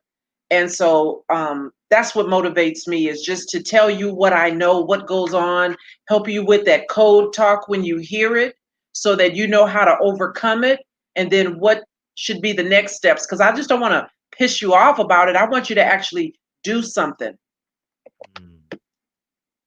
Yeah, absolutely. And if the family still listening or not, but just so they know that our sincere condolences go out to them and may peace be with them.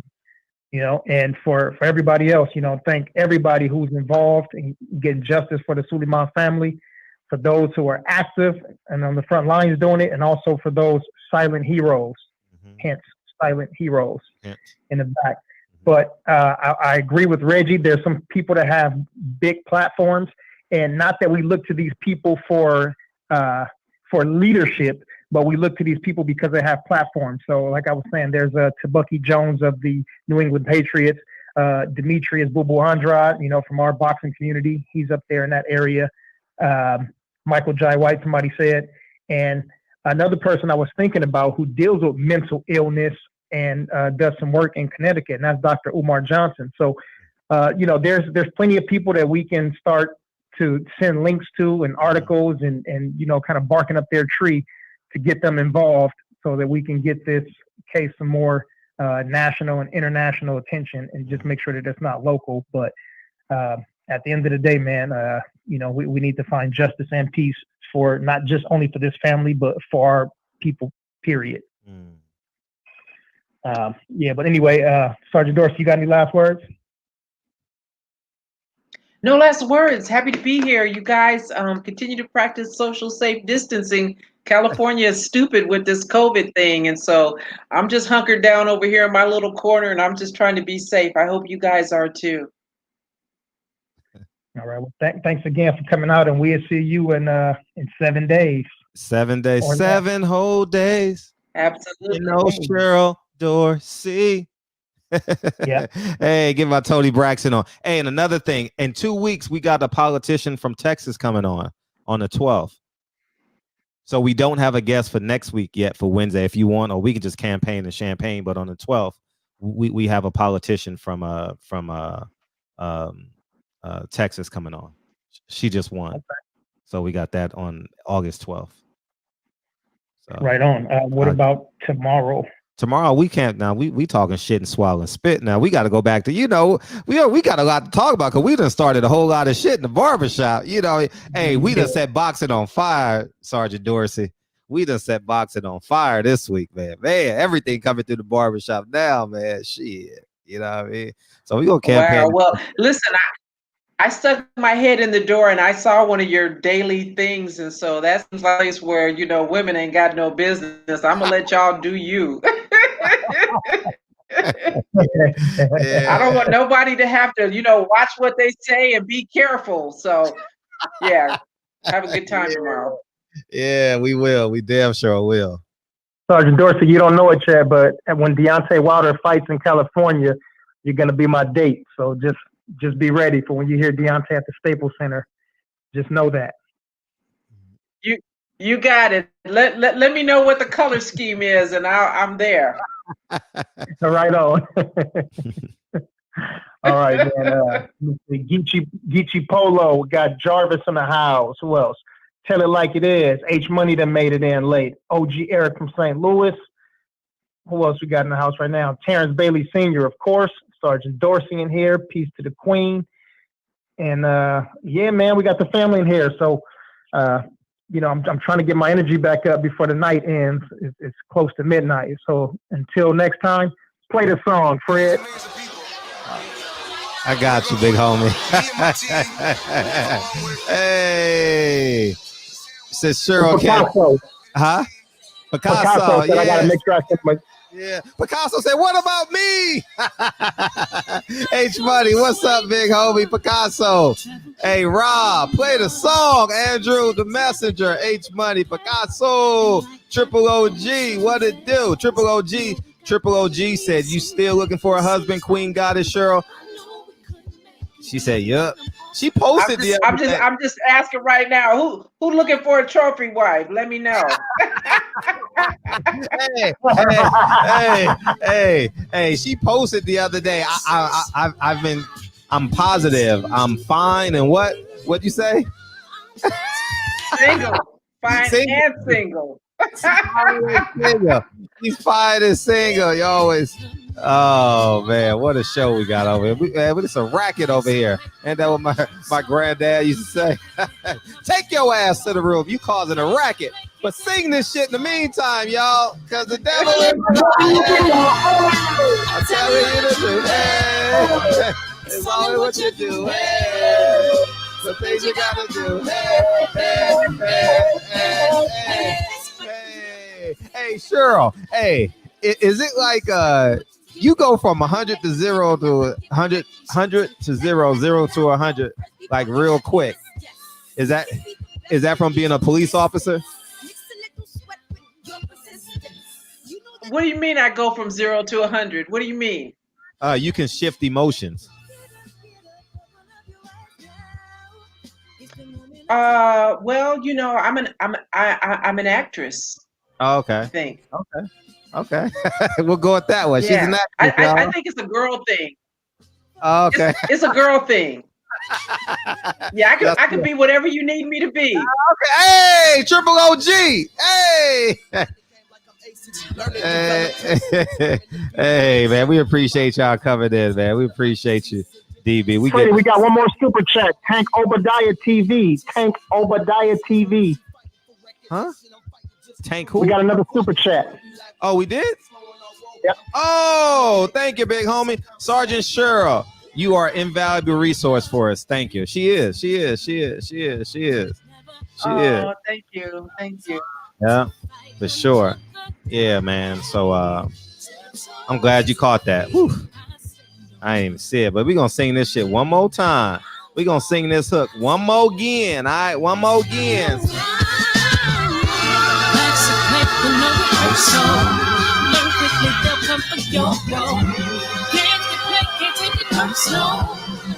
Cause the devil is alive. I'm telling you to do.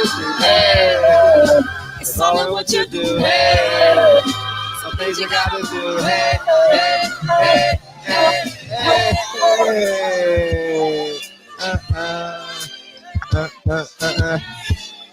All right, get off my line, DB. Love you, man. Peace, love you, bro. See you tomorrow, man. Oh man, see y'all tomorrow, man. We love y'all, man. We got all the super chats. Yeah, we out this summer, guys. See y'all tomorrow, man. We talking shit, swallowing spit. Holla at y'all tomorrow. Peace.